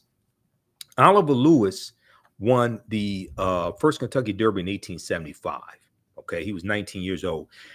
He was a former slave, and his horse trainer's name was Ansel Williams. I think it was Ansel Williams.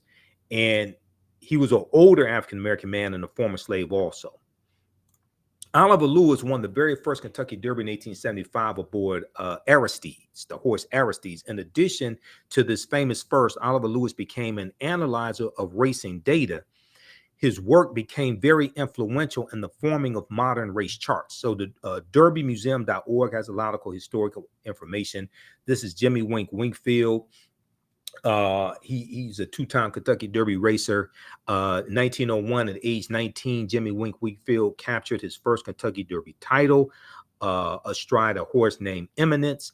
He went on to win 160 races that year. 161 races Jimmy Wink Winkfield won in 1901, including key victories in the Latonia Derby on Hernando and Tennessee Derby, where he rode Royal Victor. Okay, and he's going to go on to race internationally, win a lot of the top races in Europe. So he was the last African American jockey to win a Kentucky Derby that was in 1902. You have William Walker. He was a Kentucky Derby winner as well. And he turns pro at 17. I think he was 17 years old when he turns pro. He wins the Kentucky Derby in 1877. You have Isaac Murphy. Isaac Murphy won the Kentucky Derby 3 times, 1884, 1890, and 1891. Okay, so there's a whole deep, rich history of African-American jockeys that is largely forgotten, All right. Now, let's go back to this one here. Main presentation. Let's close out this one here on jockeys. Let's go back to this one here.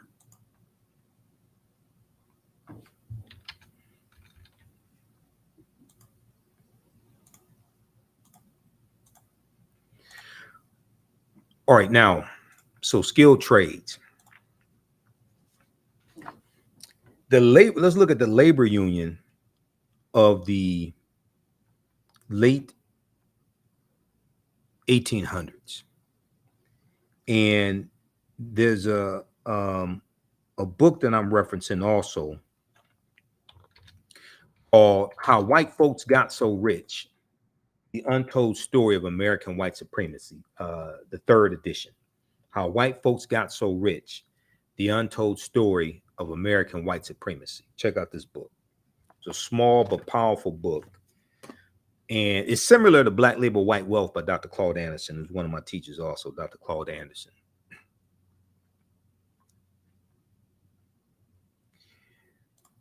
So the labor union movement of the late 1800s has arguably done more to destroy Black progress than any other known action of white people besides slavery, after slavery. Yet it is almost totally invisible in African-American history. The union movement was specifically designed to do, number one, do 2 main things. Number one, remove African-Americans from their jobs in the skilled trades, which we dominated. Number 2, install in those jobs the European immigrants who were flooding into America by the millions, okay? And these European immigrants also are going to be exploited by these corporations in these factories. Now, scholars attribute the rapid success of immigrant groups directly to these advantages they receive through their membership in the American trade unions. Read pages 37 through 38 of How White Folks Got So Rich, The Untold Story of American White Supremacy, the 3rd edition. And let's see here. I want to make sure I cover all this here. We have this here. Okay. So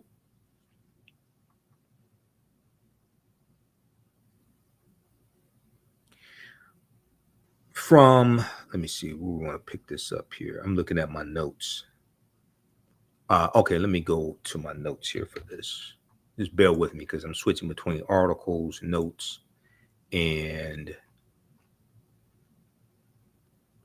some other stuff here. Okay, so I'll show you my notes here because I have 10 pages of notes, but we'll go to it here on the screen share right here. This is what I want to go to. After slavery ends. So after slavery ends, we're going to see a lot of these large labor unions created, and they were created to protect jobs for white men, to keep African Americans out of these unions. And they're going to have contracts with various industries. And let me try to blow this up some more. They're going to have contracts with various industries that you can only hire white men that belong to these unions, then, and this is to lock African Americans out of these jobs. Then from about 1866 to 1880, we're going to see about 12 million European immigrants come to the United States. Okay. And a lot of the jobs that they got should have gone to African Americans because we were the ones doing the work. But the other thing was, is that even though they got these jobs, their labor is going to be largely exploited. So even though these European immigrants get these jobs, their labor is going to be largely exploited, and they're going to be paid very low wages. They're going to work in unsanitary conditions, etc. Okay, so I'm not against unions. I'm not against unions. I'm against racism in labor unions. Okay. Once African Americans are able to get into labor unions, fight against racism to various degrees, labor unions are going to help to create an African American middle class. But it was a hard fight. Okay.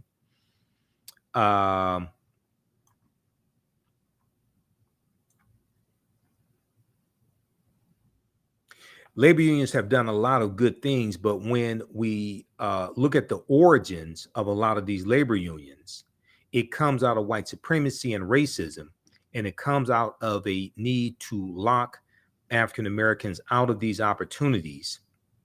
Okay, so read How White Folks Got So Rich, The Untold Story of American White Supremacy. This is from the Nation of Islam Research Group.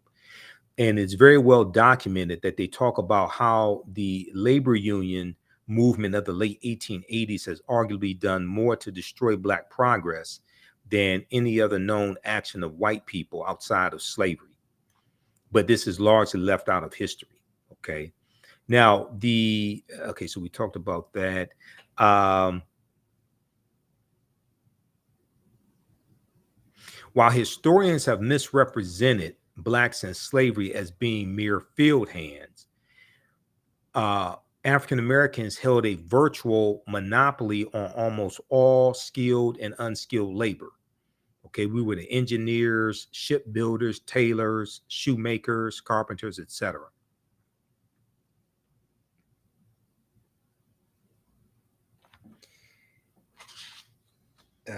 Let's see here. Okay, so we covered that pretty much already. The origins of Labor Day, the Industrial Revolution, 1790s. We did that.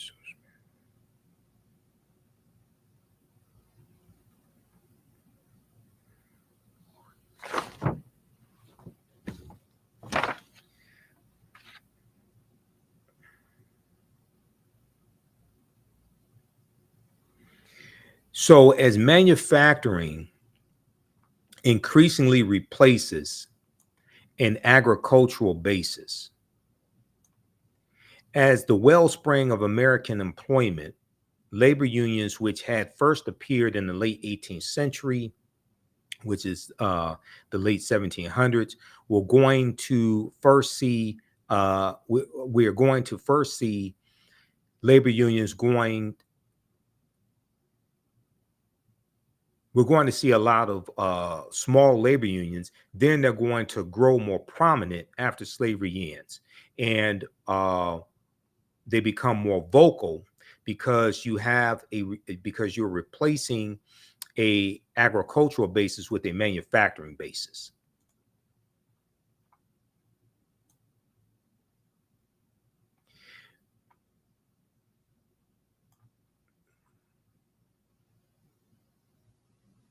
All right, let's see.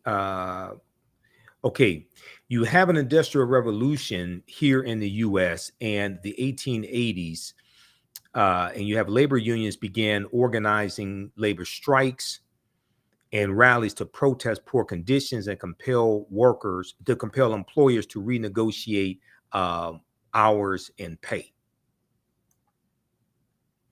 Many of these events turned violent during the period of time, including the infamous Haymarket riot of 1886, in which several Chicago policemen and workers were killed. Other protests and strikes gave rise to longstanding traditions. On September 5th, 1882, 10,000 workers took unpaid time off from work to march from City Hall in Union Square in New York City, holding the first Labor Day parade in U.S. history.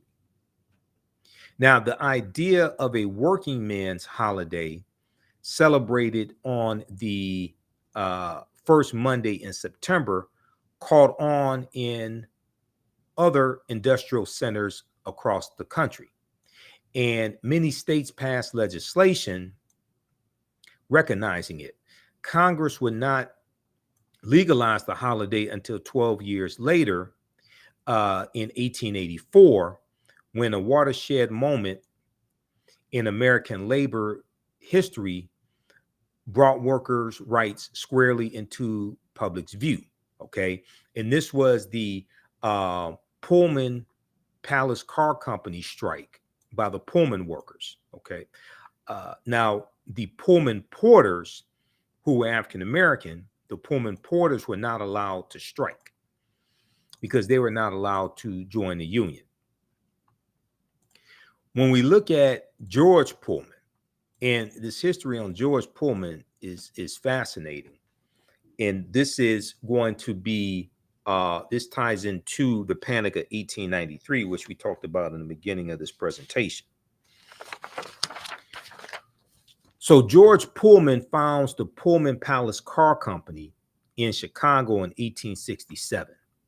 He's also going to actually found a town called Pullman, Illinois, where his workers are going to live. And he's going to found a bank in Pullman, Illinois as well. So George Pullman is going to cut wages as rents continue during the Panic of 1893.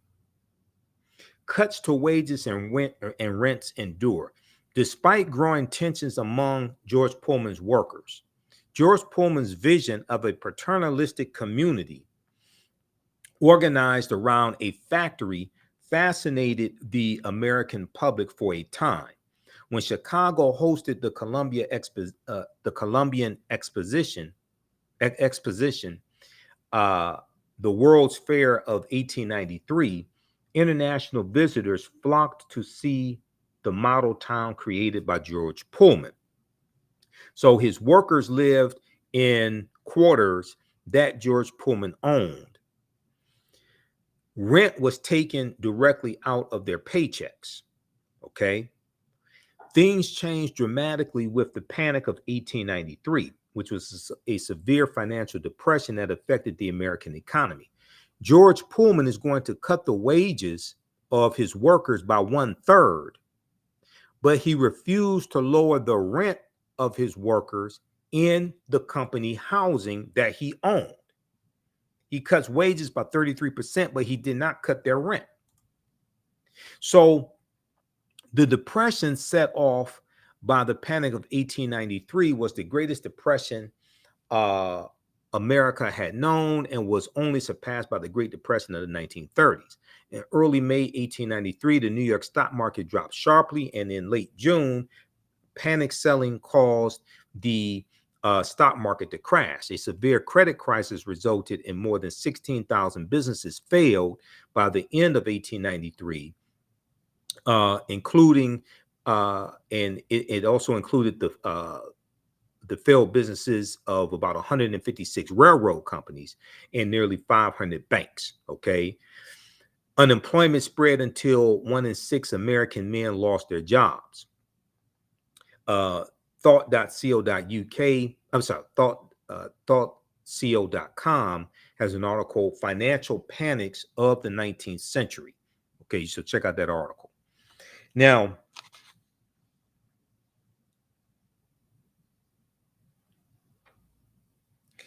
the town just outside of Chicago had been built as a utopian for George Pullman's workers.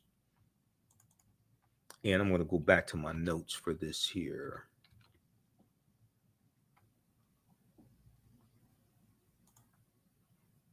Okay, how you doing, Trinace?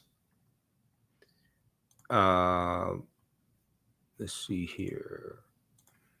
Let's flip over to this. Okay, the inventor of the Pullman car right here.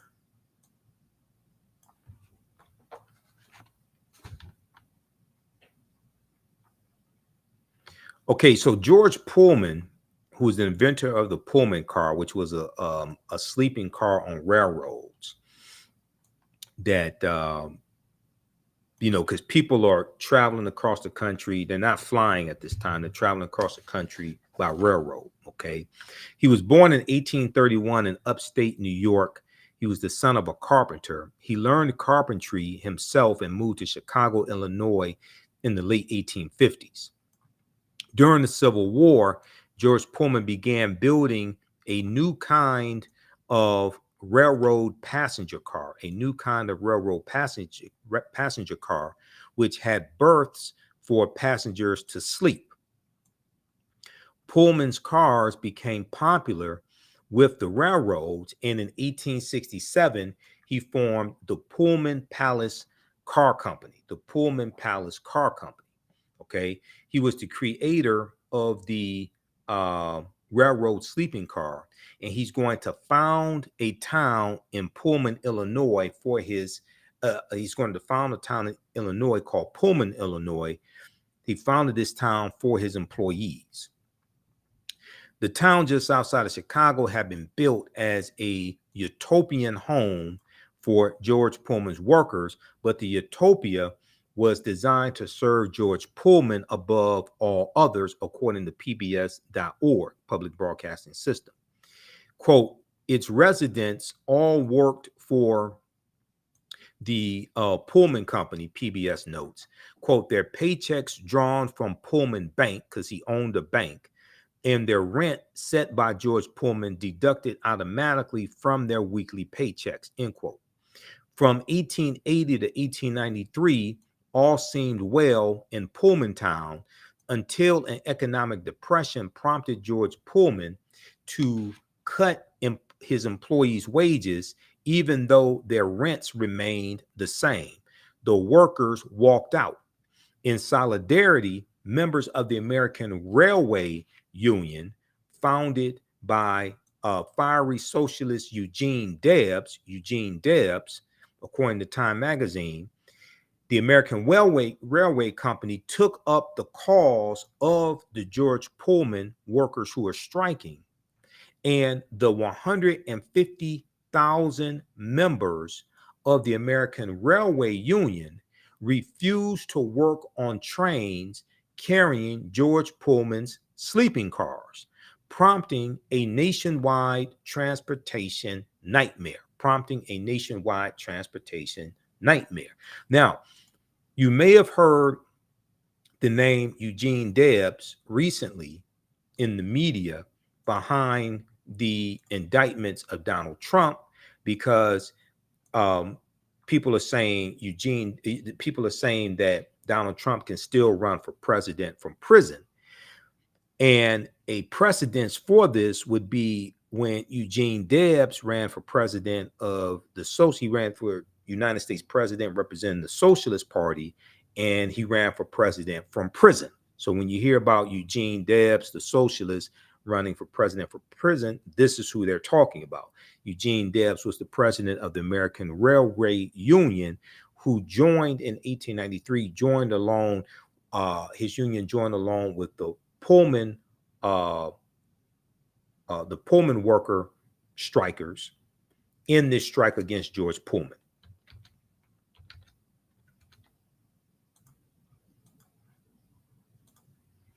All right, let's go back to my notes. We're going to wrap up this here in a few minutes, hopefully. In the early 1880s, as his company prospered and his factories grew, Pullman began planning a town. Okay, so he built the town. He had a theater in the town, etc. Saloons, dance halls. and other establishments that would have been frequented by working class Americans of that time were not allowed in the city limits of Pullman, Illinois. And it was widely believed that company spies kept a watchful eye on the workers during their hours off the job. The intrusiveness of management in the private lives of workers naturally became a source of resentment. Okay, now, so we have this Panic of 1893. Read the article Financial Panics of the 19th Century from thoughtco.com. Orders for railroad sleeping cars declined, and George Pullman was forced to lay off hundreds of employees. Those who remained endured wage cuts, even while rents in George Pullman, in Pullman Town, Pullman, Illinois, remained consistent. Take-home paychecks plummeted. And so the employees walked out demanding lower rents and higher pay. The American Railway Union, led by socialist Eugene V. Debs, came to the cause of the striking workers, and railroad workers across the nation boycotted trains carrying George Pullman's cars. Rioting, pillaging, and burning of railroad cars soon ensued. Mobs of non-union workers joined in. Okay, so the Pullman worker strike spreads nationwide. Outraged by the strike at his factories, George Pullman closed the plant, determined to wait out the workers. Pullman's stubborn strategy might have worked except for the American Railway Union members who joined in the strike. Now, the strike instantly became a national issue, and President Grover Cleveland, who won the presidential election, who just been elected president again, because he's the only president to win 2 non-consecutive terms. Benjamin Harrison was the president in 1893. Then Stephen Grover Cleveland wins the election, becomes president again. President Stephen Grover Cleveland, faced with nervous railroads,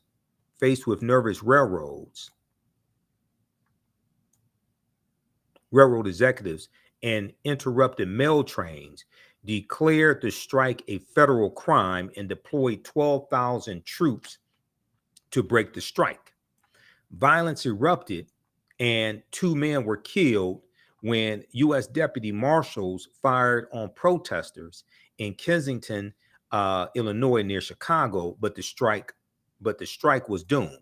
On May 11th, 1894, employees of the Pullman Car Company in Chicago went on strike to protest wage cuts and the firing of union representatives. Okay. Then on June 26, 1894, the American Railway Union, led by Eugene Debs, called for the boycott of Pullman railway cars, crippling railroad traffic nationwide. To break the Pullman strike, the federal government dispatched troops to Chicago, 12,000 U.S. troops, unleashing a wave of riots that resulted in the deaths of more than a dozen workers. Okay, so there was bloodshed in the streets behind this strike, this nationwide strike.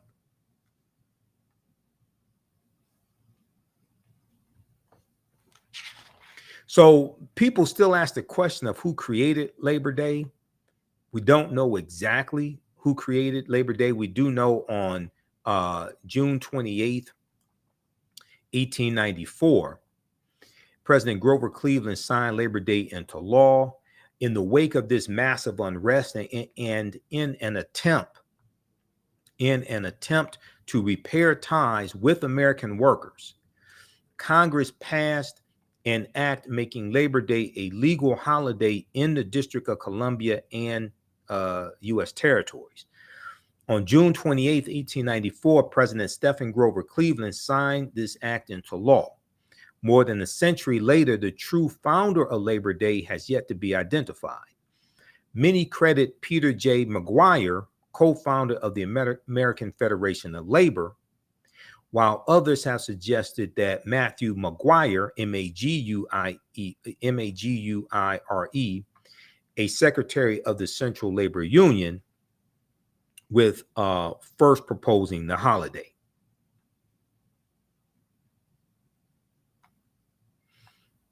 Okay, so there's an article from theatlantic.com on this also. Read that. And there's a good article from Time Magazine called How a Bloody Railroad Strike Paved the Way for the First Labor Day. How a bloody railroad strike paved the way for the first Labor Day. Now, when we look more at African-American roots of Labor Day, we deal with George Pullman and the Pullman Palace Car Company, and the fact that the African-American Pullman Porters, who many of them were former slaves, were not able to participate in this strike.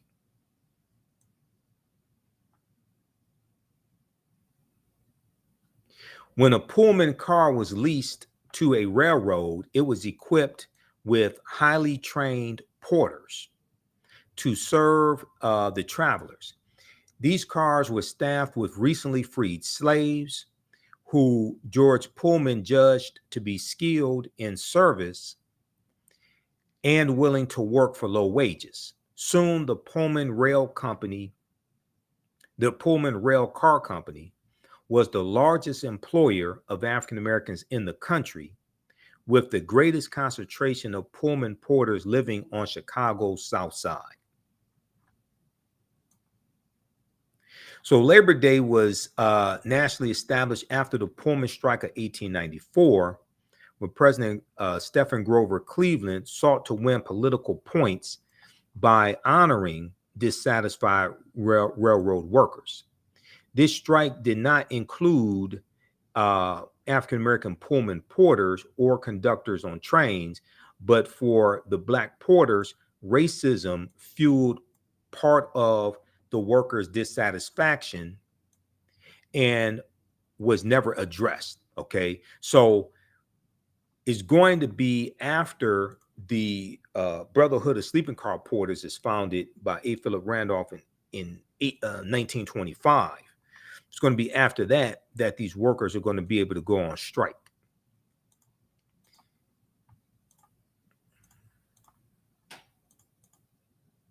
Okay, so Phillip Randolph and president of the Brotherhood of Sleeping Car Porters.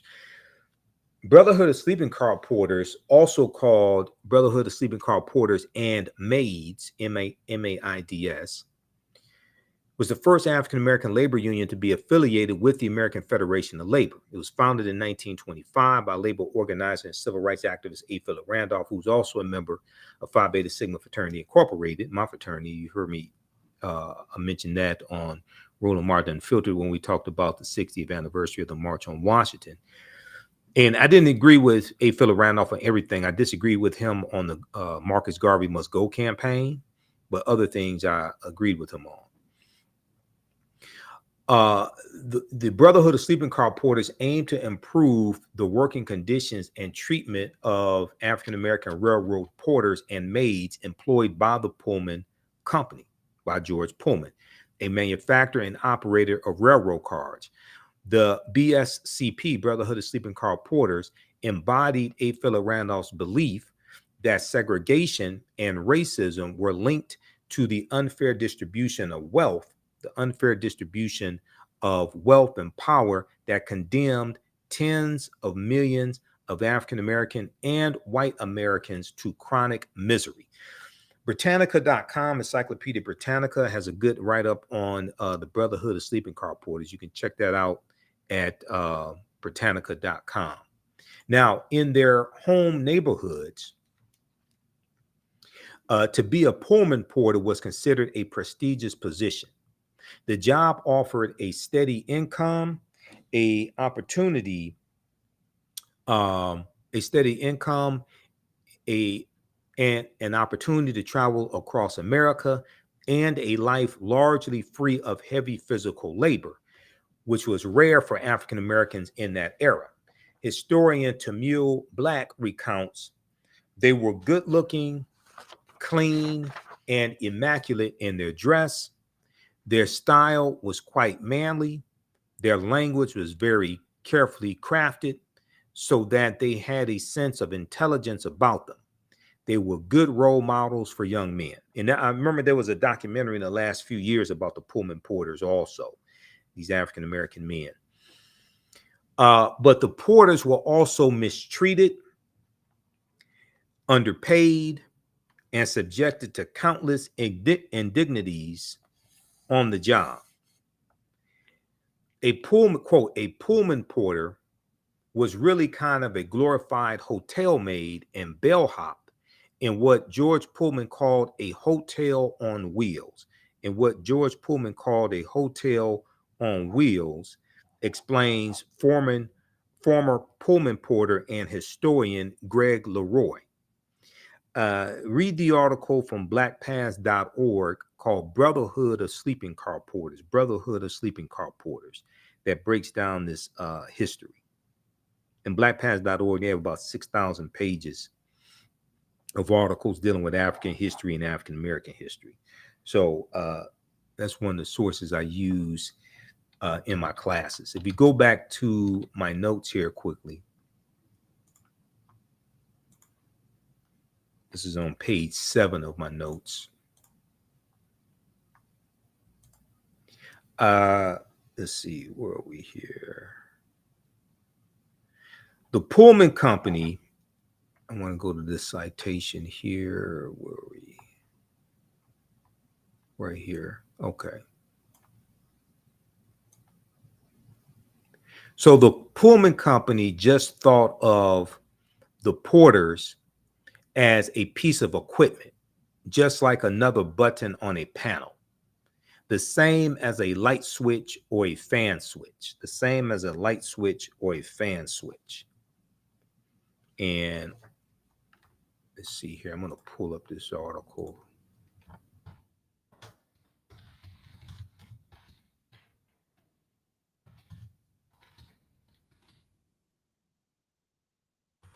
Blackpast.org.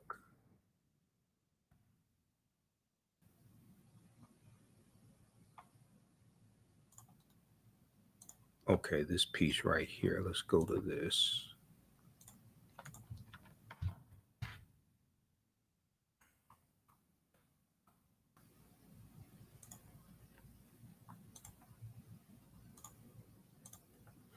Brotherhood of Sleeping Car Porters, 1925 to 1978.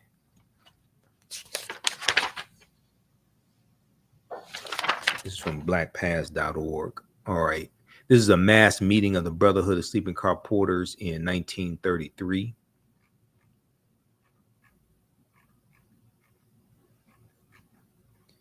Let's see. I want...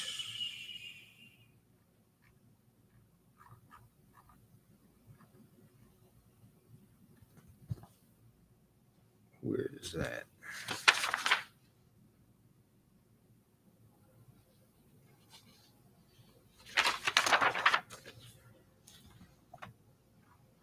Okay, I'm not sure what that is. Okay, check out this article here. I'm just going to go back to my notes. I'm trying to show you the actual article, but Brotherhood of Sleeping Car Porters, is that the same thing? Okay, I'll just go back to my notes on this.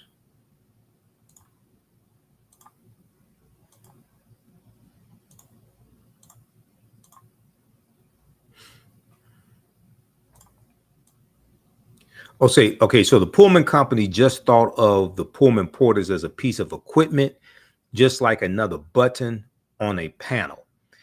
The same as a light switch or a fan switch, end quote. George Pullman demanded 400 hours a month or 11,000 miles. Okay, 400 hours a month or 11,000 miles from his Pullman porters, sometimes as much as 20 hours at a stretch, and he paid them ridiculously low wages. So in 1926, an average, they were paid an average of $810 a year in 1926. That's about 7,500 in today's dollars. Quote, it did not pay a livable wage, but they made a living with tips that they got because the salary was nothing, says Lynn Hughes of the A. Phillip Randolph Pullman Porter Museum, the A. Phillip Randolph Pullman Porter Museum. The company expected its employees to pay for their own meals, supply their own uniforms, and supply their own shoe polish, and allow them only short naps on couches in the smoking car. Disgruntled Pullman porters began to question the situation and decided to take on the enormously powerful company. In 1925, the Pullman porters formed a union called the Brotherhood of Sleeping Car Porters. This marked the beginning of a 12-year struggle for dignity, better working conditions, and fair pay. Its leaders were charismatic Black activist A. Phillip Randolph and former Pullman porter Milton Webster, head of the Chicago Union Local. Their eventual triumph marked the first time in American history that a Black union forced a powerful corporation to the negotiation table. It was a significant step forward for Black equality. It was a significant step forward for Black equality. And let me see here. I'm looking at this article here. Just bear with me because I have a ton of information here. Okay, that's from a different article. I think this had to be the article from Public Broadcasting System from pbs.org. That's what that is.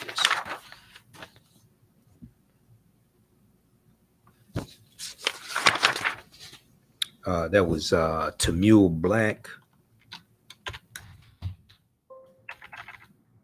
So that was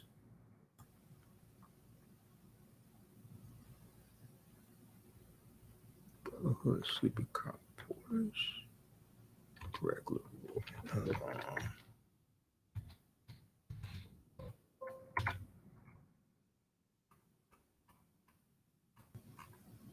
Okay. This is one of these articles. But we've got the I've got the notes here, so that's fine. We'll just roll with that. Okay, let's continue. Their eventual triumph marked the first time in American history that a Black union forced a powerful corporation to the negotiation table. It was a significant step forward for Black equality. The union members learned how to organize. They discovered that even in a time of great prejudice in America, Blacks could effect change if they stood together.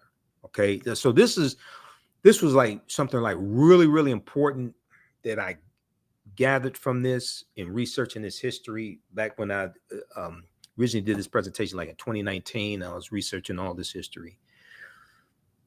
This is an example of African Americans working together for an extended period of time. This is before the modern day civil rights movement. The modern day civil rights movement partly has its roots in the Brotherhood of Sleeping Car Porters, the organization, and their 12-year strike that they had. Okay, that 12-year fight that they had. They would later apply these techniques to the civil rights movement. They would later apply these techniques to the civil rights movement.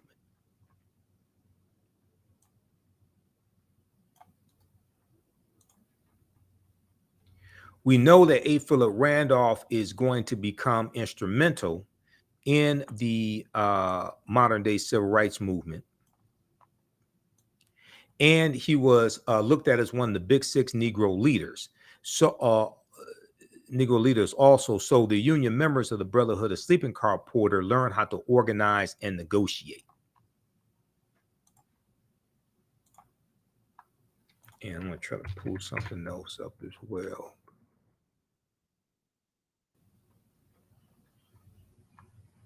Okay. All right.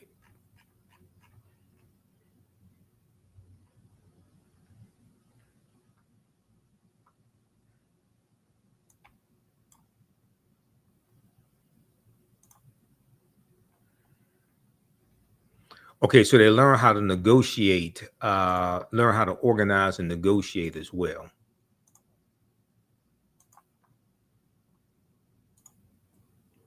And let me pull this up here.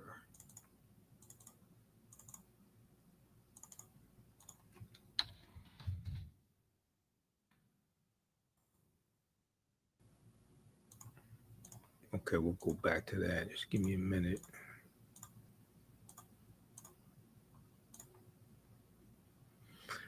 All right.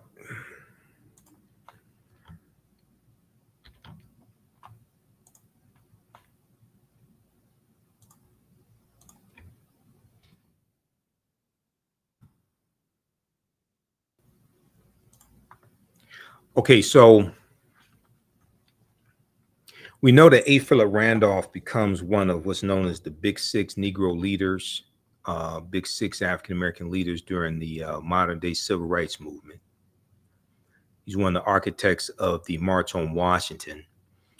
And these African American men discovered that even in a time of great prejudice in America, African Americans could affect change, could bring about change if they stood together and persevered. Once again, it's important to understand that these African Americans organized, and they formed this organization, and they realized even at a time of racial prejudice and racism in America in the late 1920s and 30s, they realized that they could bring about change if they stood together and persevered.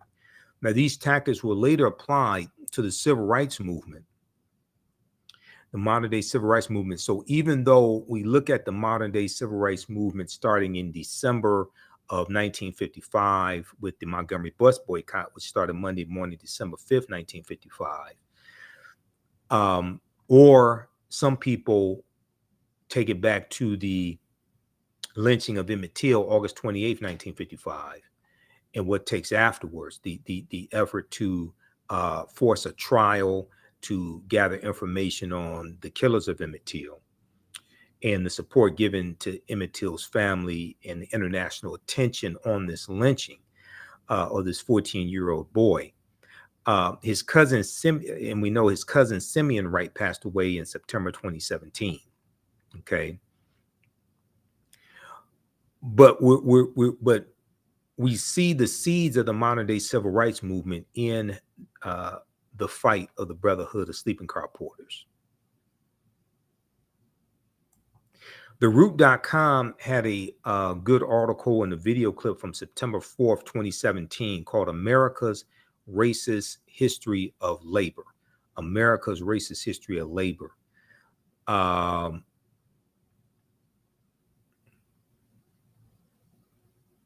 So you can check that out also, America's Racist History of Labor.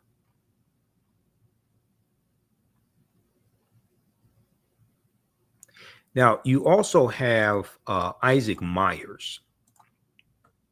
Isaac Myers is let's see here. Let's go back over to the PowerPoint presentation.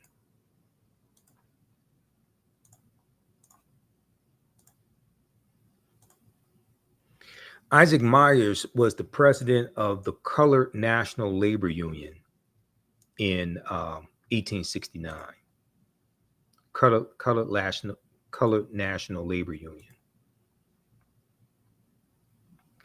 So Isaac Myers was a mason, brick mason, labor leader, born in Baltimore, January 13th, 1835. He was the son of free African American parents, but grew up in a slave state of Maryland.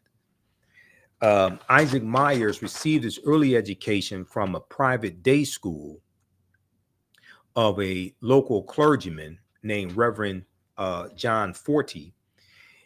Since the state of Maryland provided no public education for African American children at the time, at age 16, Isaac Myers became an apprentice to James Jackson, who was a prominent African American Baltimore ship caulker. 4 years later, Isaac Myers was supervising the caulking of clipper ships operating out of Baltimore. The newly created union, now during the Civil War, Isaac Myers worked as a porter and shipping clerk for a grocer, and then returned to his original profession as a caulker. Soon after the war ended, the Civil War ends in 1865, Isaac Myers found himself unexpectedly unemployed when a group of white caulkers protested the employment of black caulkers and longshoremen. In response to the strike, Isaac Myers proposed the creation of a union of black caulkers,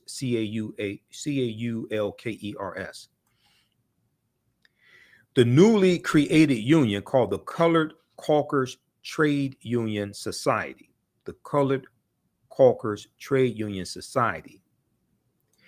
decided to form a cooperative company that would own a shipyard and railroad. Okay, and we have a deep, rich history of cooperative economics. Dr. Jessica Gordon Nimhard's book, Collective Courage, breaks down this history. This is one of the books that we use in my online history classes. Also,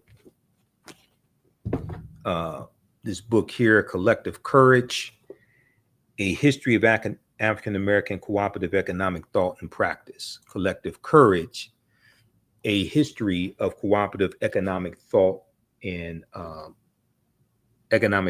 Practice by Jessica Gordon Nimhard. And the concept of the cooperatives, these were principles that we brought with us from Africa.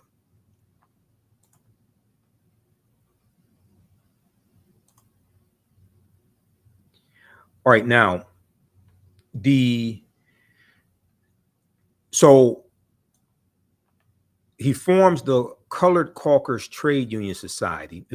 And they decided to form a cooperative company that would own a shipyard and railroad, pooling their resources. The workers issued stock and quickly raised $10,000 in subscriptions among Black Baltimore residents. They also borrowed another $30,000, and on February 12, 1866, they purchased a shipyard and railway, which they named the Chesapeake Marine Railway, which was and dry dock company. Okay, so they did this in 1866. All right, blackpast.org has a good article on Isaac Myers, and I'm going to go to that here.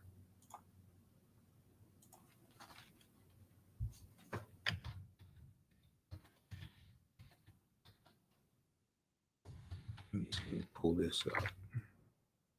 Isaac Myers.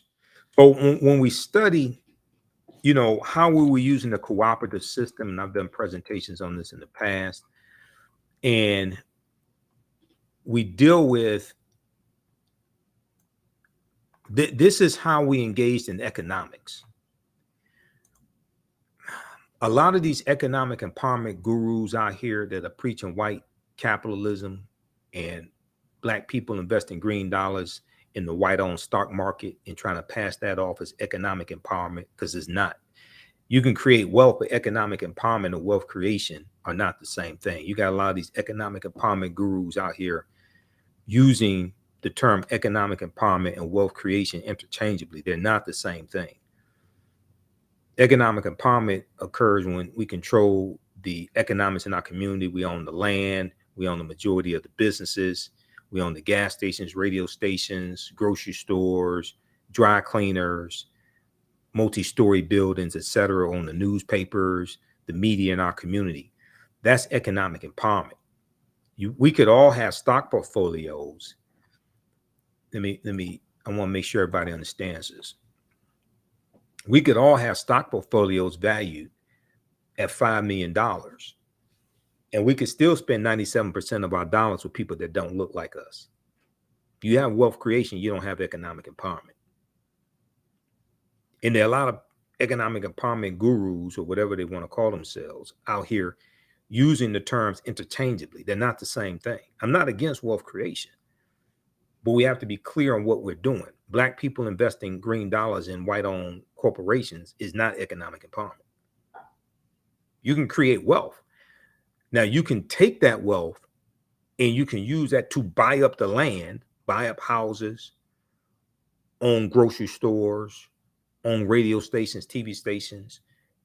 You can use that wealth to buy assets in our community so we can control the economics and control the politicians in our communities. But we cannot confuse wealth creation with economic empowerment.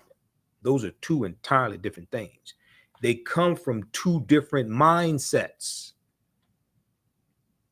When you understand history, you understand what Isaac Myers was doing and others, they're talking about economic empowerment and controlling the economics in their own communities and being able to employ their own people. That's a different mindset than just creating wealth. So they also borrowed another $30,000, and on February 12th, 1866, 1 year after slavery ended, they purchased a shipyard and railway, which they named the Chesapeake Marine Railway and Dry Dock Company. Within months, the cooperative employed 300 black caulkers and received several government contracts. This is in 1866, not 1966, 1866, the year after the Civil War ended and chattel slavery ended. Ultimately, it employed a number of white workers as well. The success of Isaac Myers Union in Baltimore encouraged black caulkers in other seaport cities to organize. It also caught the attention of the National Labor Union Executive Committee. The National Labor Union, which was founded in 1866, largely to lock African Americans out of the jobs that we have been doing for free. In 1869, the National Labor Union invited Isaac Myers Colored Caulkers Trade Union Society to its annual convention meeting in Philadelphia. The National Labor Union declared it would welcome African American unions to its federation. Meanwhile, Isaac Myers was elected president of the Colored National Labor Union, the first organization of its type in U.S. history. Isaac Myers appealed to black workers to join unions and called on white unions to accept them as full members. Expecting the full support of the National Labor Union, he soon learned that the predominantly white organization insisted that black union members abandon the Republican Party and join the Labor Reform Party. So at this time, the Republican Party was largely the party of African Americans because they were the party of Lincoln. Okay, this is before Reconstruction, this is before the Republicans betrayed African Americans with the Compromise of 1877 that most of these Black conservatives out here don't want to talk about. Okay, and they agreed to that Rutherford B. Hayes, who was the Republican candidate for president in the 1876 presidential election, they agreed that he would remove the remaining Union troops out of the South to allow the Democrats and the white supremacists to take back full control of the state governments in the South. Okay, this is the Compromise of 1877. All right, now, when Black Union members led by Isaac Myers refused to abandon the Republican Party, they were not invited back to the National Labor Union. With no allies among the large labor movement, the colored National Labor Union soon found itself isolated. It collapsed by 1871.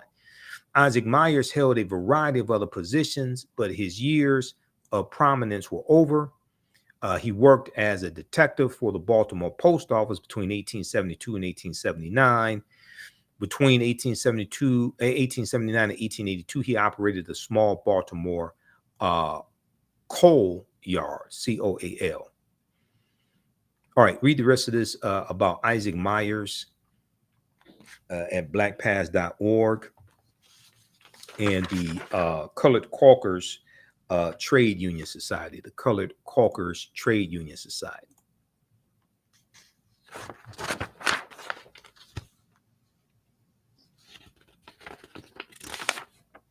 Now, Frederick Douglass was vice president of a colored labor union. Where is that? Right here. The Colored National Labor Union, 1872. He's going to become president. He was vice president of a colored labor union and becomes president of one. Also becomes president of one as well. So blackpast.org has some information on that, and I had where's that article? I had some information on that dealing with Frederick Douglass also. There is a good article from newsone.com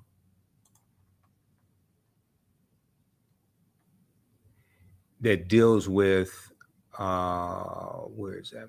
Oh, it's five Black-led labor unions that paved the way for Black workers' rights.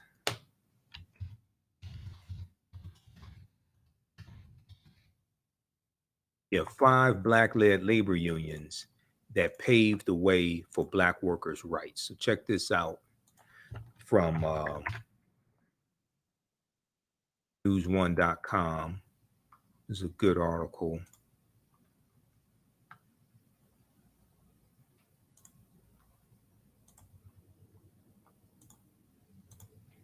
So for the sake of time, I'm not going to go through this. This is from September 5th, 2022. 5 Black labor unions that paved the way for Black workers' rights.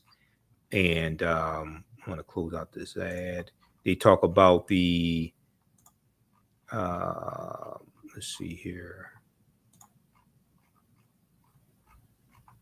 Brotherhood of Sleeping Car Porters. They talk about the Brotherhood of Sleeping Car Porters.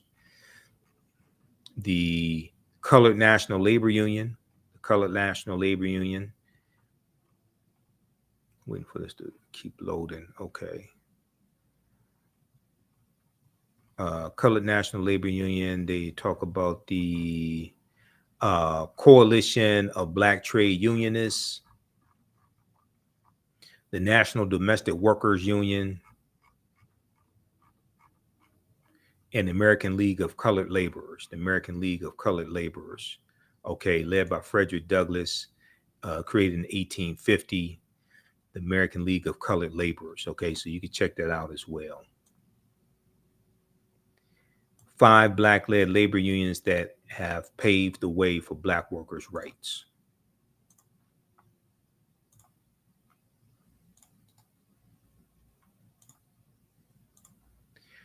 Okay, so I think that's everything. I know I had a lot of information. It's a deep history, and a lot of this history does not get covered in especially mainstream media when they talk about Labor Day, and even if they mention African Americans, a lot of this stuff does not get covered.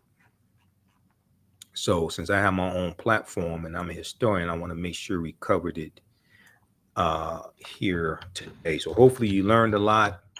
Uh, if you like this type of information, you can support the African History Network as well. Register for the online history classes that I teach on Saturdays and Sundays. We have the information at our website, theafricanhistorynetwork.com, theafricanhistorynetwork.com.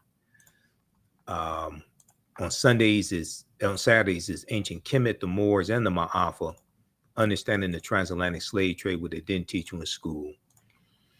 So we deal with thousands of years of history and what leads up to the transatlantic slave trade taking place. You don't have to be present in the class. We do the sessions live. All the sessions are archived and recorded. You can go back and watch it anytime. So we have classes September 9th, September 16th, September 23rd, and going into October. Classes on sale $60, regularly $130. As soon as you register, the archive sessions of the classes you can watch. You can watch these free previews here also.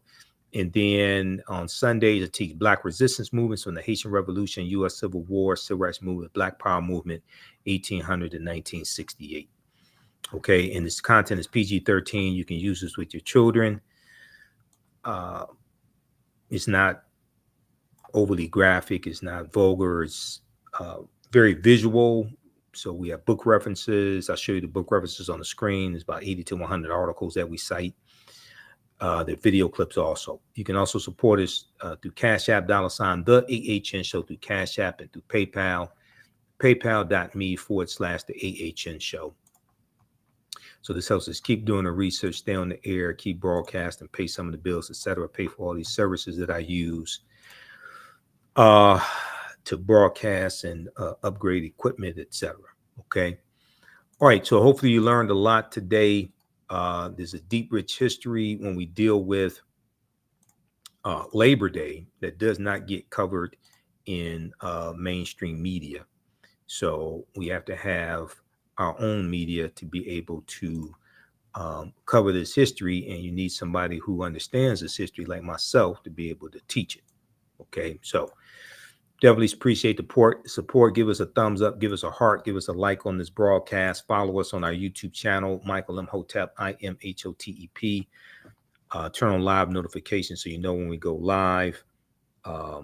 Turn on and hit the bell so you know when we upload new videos. Subscribe there and follow us on our Facebook fan page, The African History Network, The African History Network. Turn on live notifications there also. Okay. Hopefully you learned a lot. Hope to see you in class. Remember, right now it's correct wrong behavior. It's not over till we win. Wakanda forever. And we'll talk to you next time. Peace.